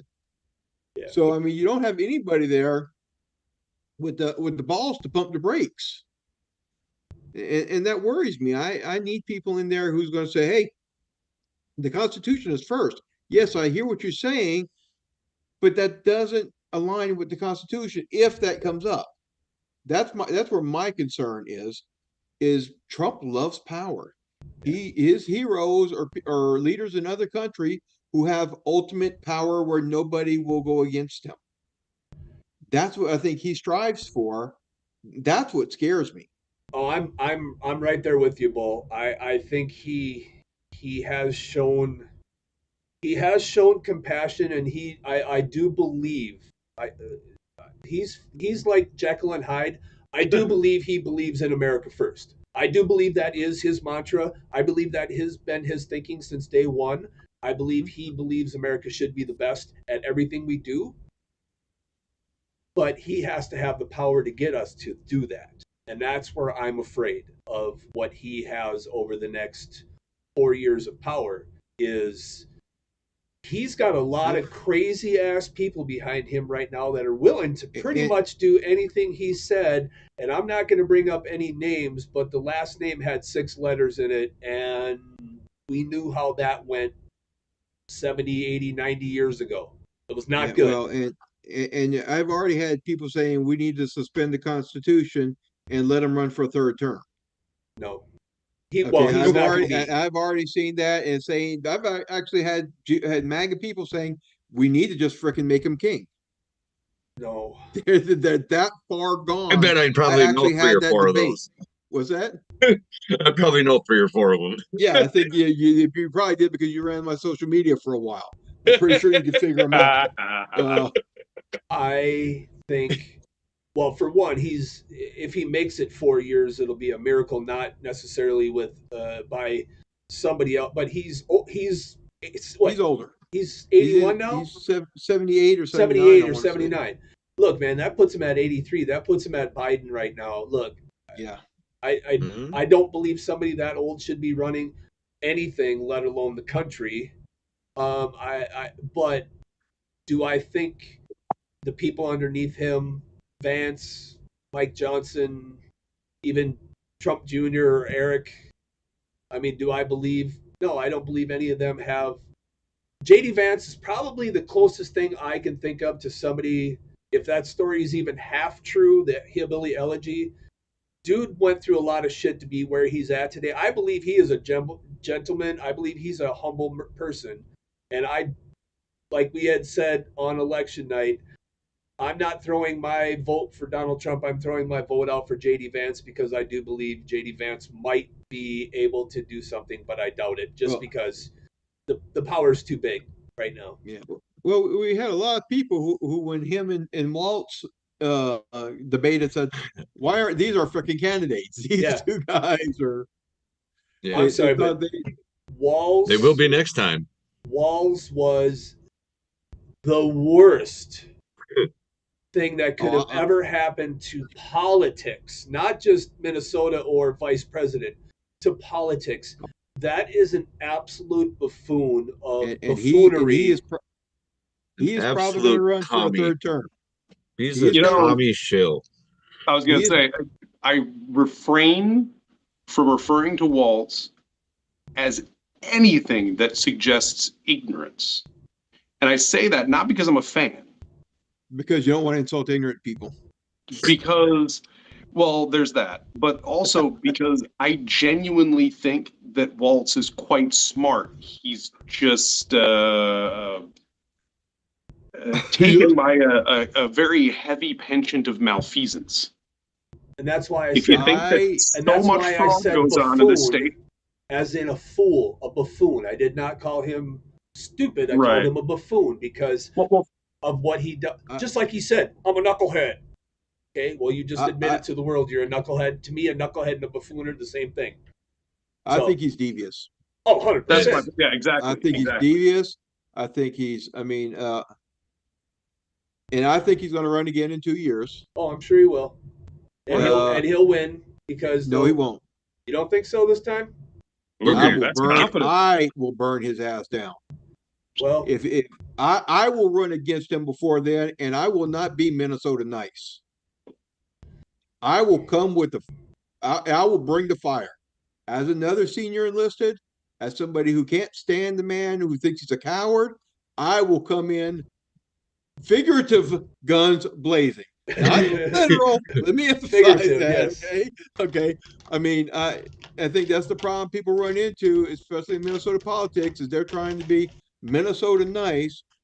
I'm done with that. And somebody who's going to go in there and who's going to look at the man in the face and say, one, you're a coward, and two, you're a dirty politician. The stunt you played with the elections and trying to keep third parties out and trying to protect Democrats, that's un-American.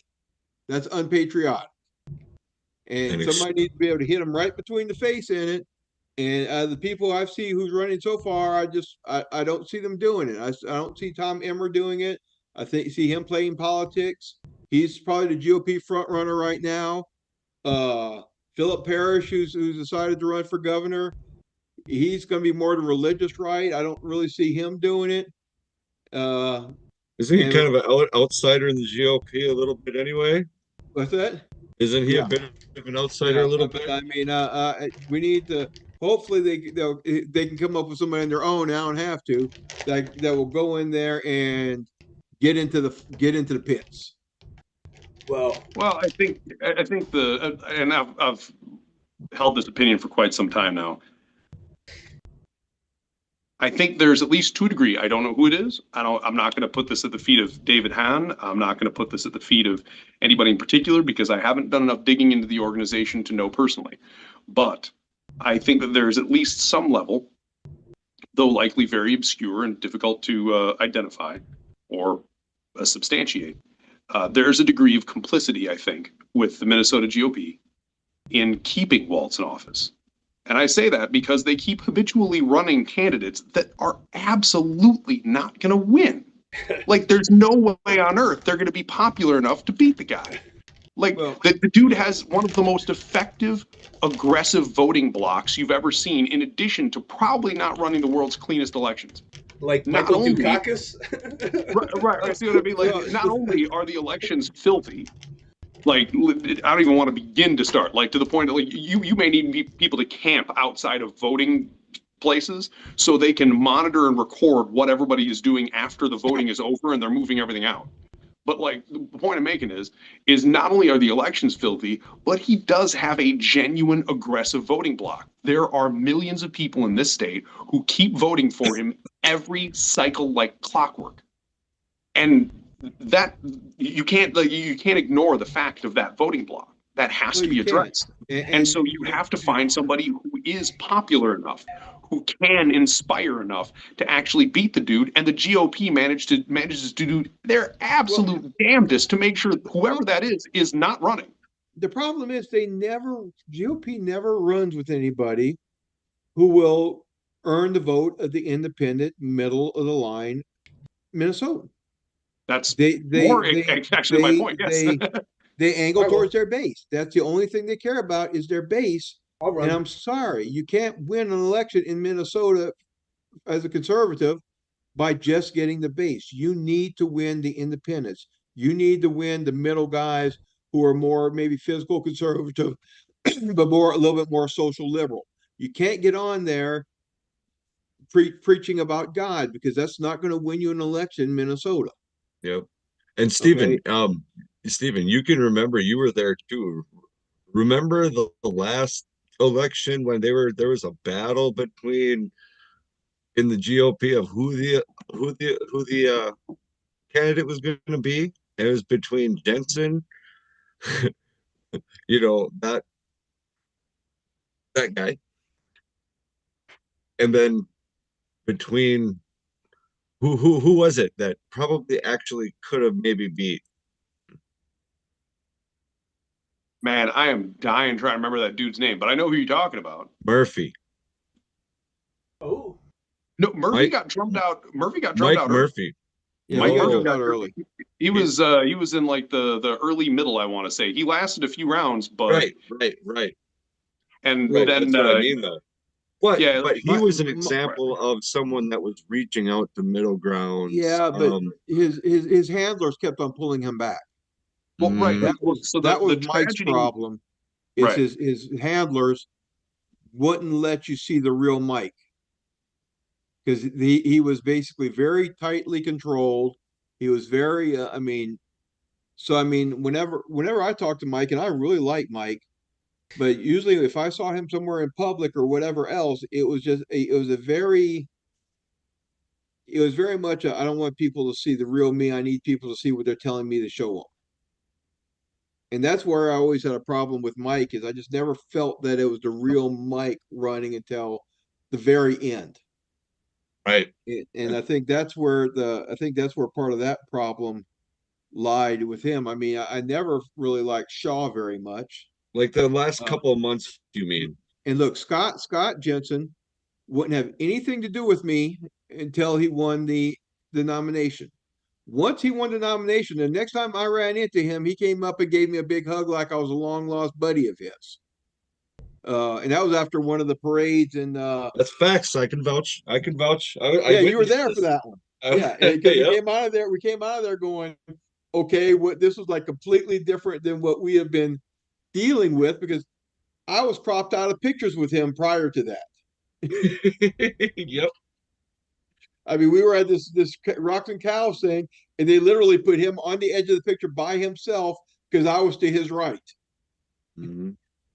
I've seen the original photo. Yes. Yep.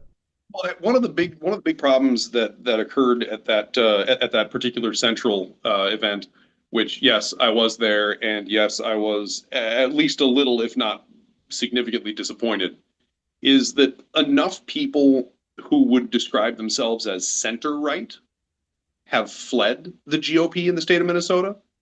That when you want to, and maybe I'm answering my own question here. It could just be kind of baked into the cake due to the present circumstances, and I think you could tie a lot of the media circusing into this too. So just come with me on this journey of my own introspection. So when I went there, I noticed that the entire crowd was almost exclusively religious right. And it wasn't bad people by any stretch. I have no beef with them. They're fine people. There's nothing wrong with them.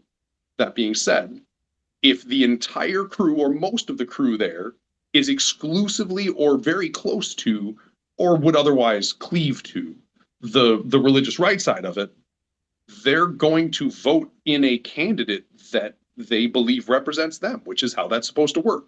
Now, if you don't have enough center right and you just have the far right, I don't even like saying the word far right, just the religious right. Like they're very, very Christian and they want whoever their leader is to be a strong Christian leader.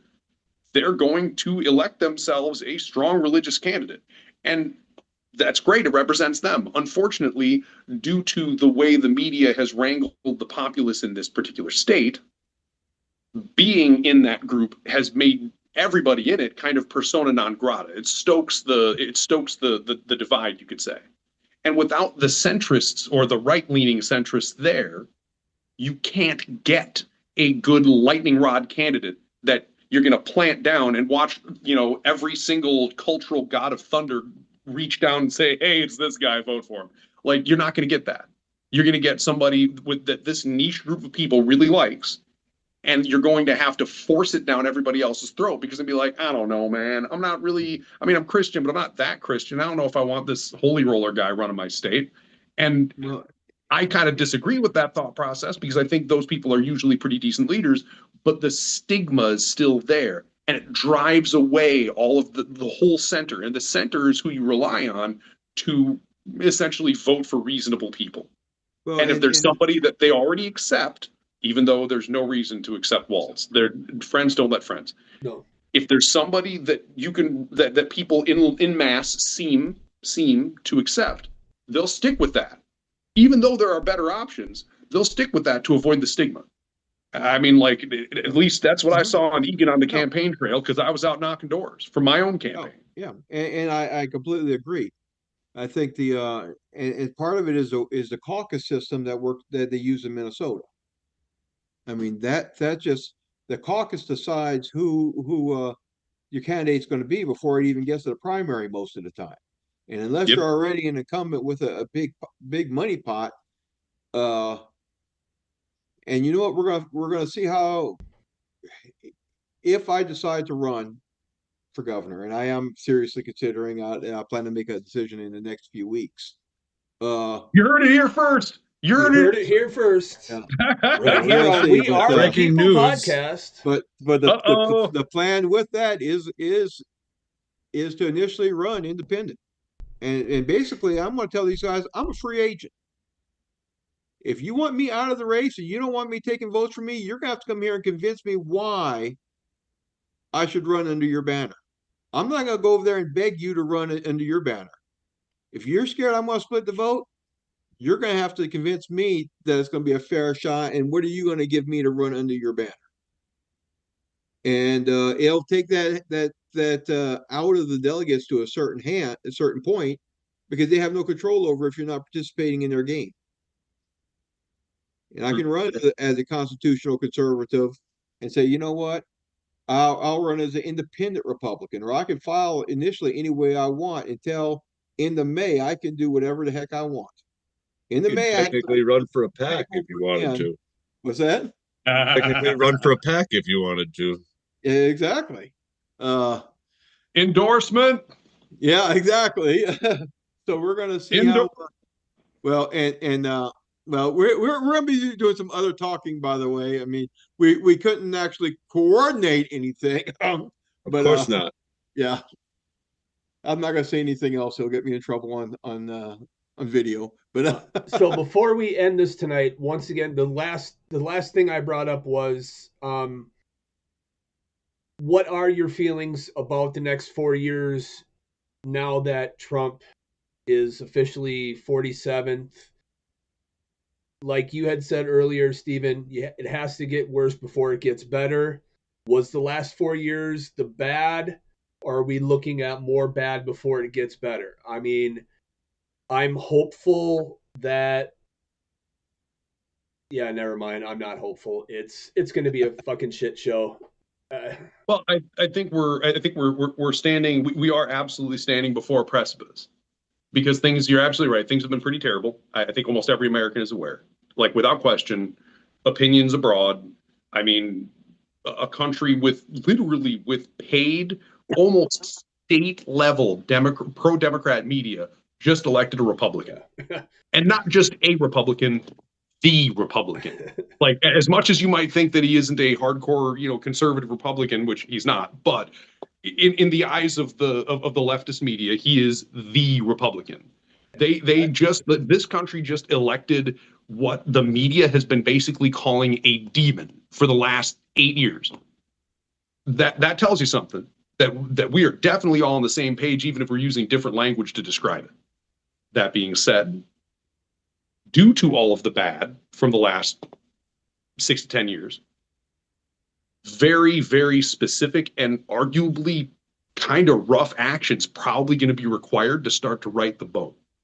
And thank God I'm not that person, because I ain't trying to make that choice neither. And I don't envy the guy. So like he's got a stacked plate in front of him, and I hope he's ready to eat, because he's going to need to put down some pretty bitter pills to change the way things are.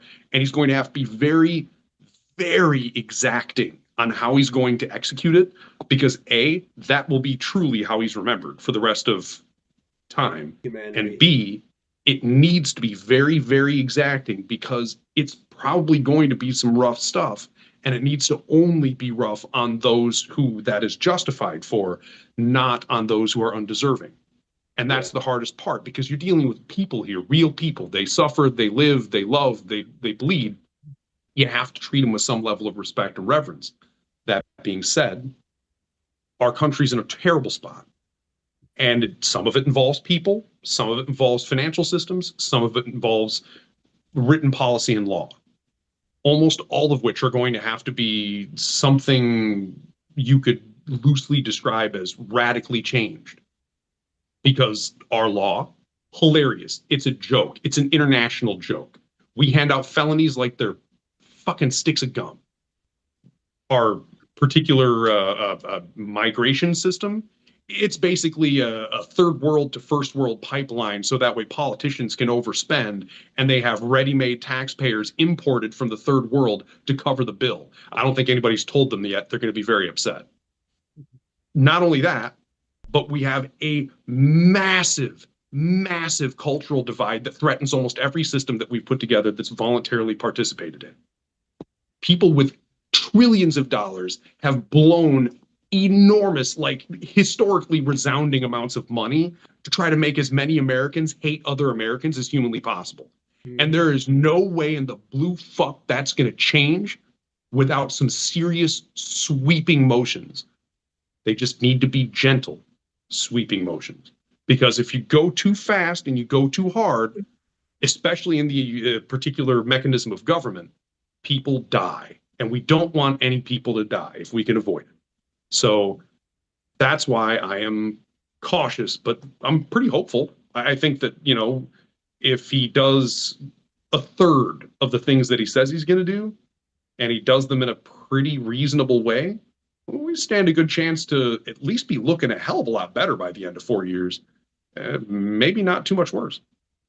And I see it a little bit of if he's either going to come out of this looking great or looking like an idiot. Okay. So I mean, the thing is, he has no excuse. He has a Congress that will back him now. He's in charge. He's in charge. There is no scapegoat. If he does what he wants to do and it comes out ugly, there is nobody else to blame.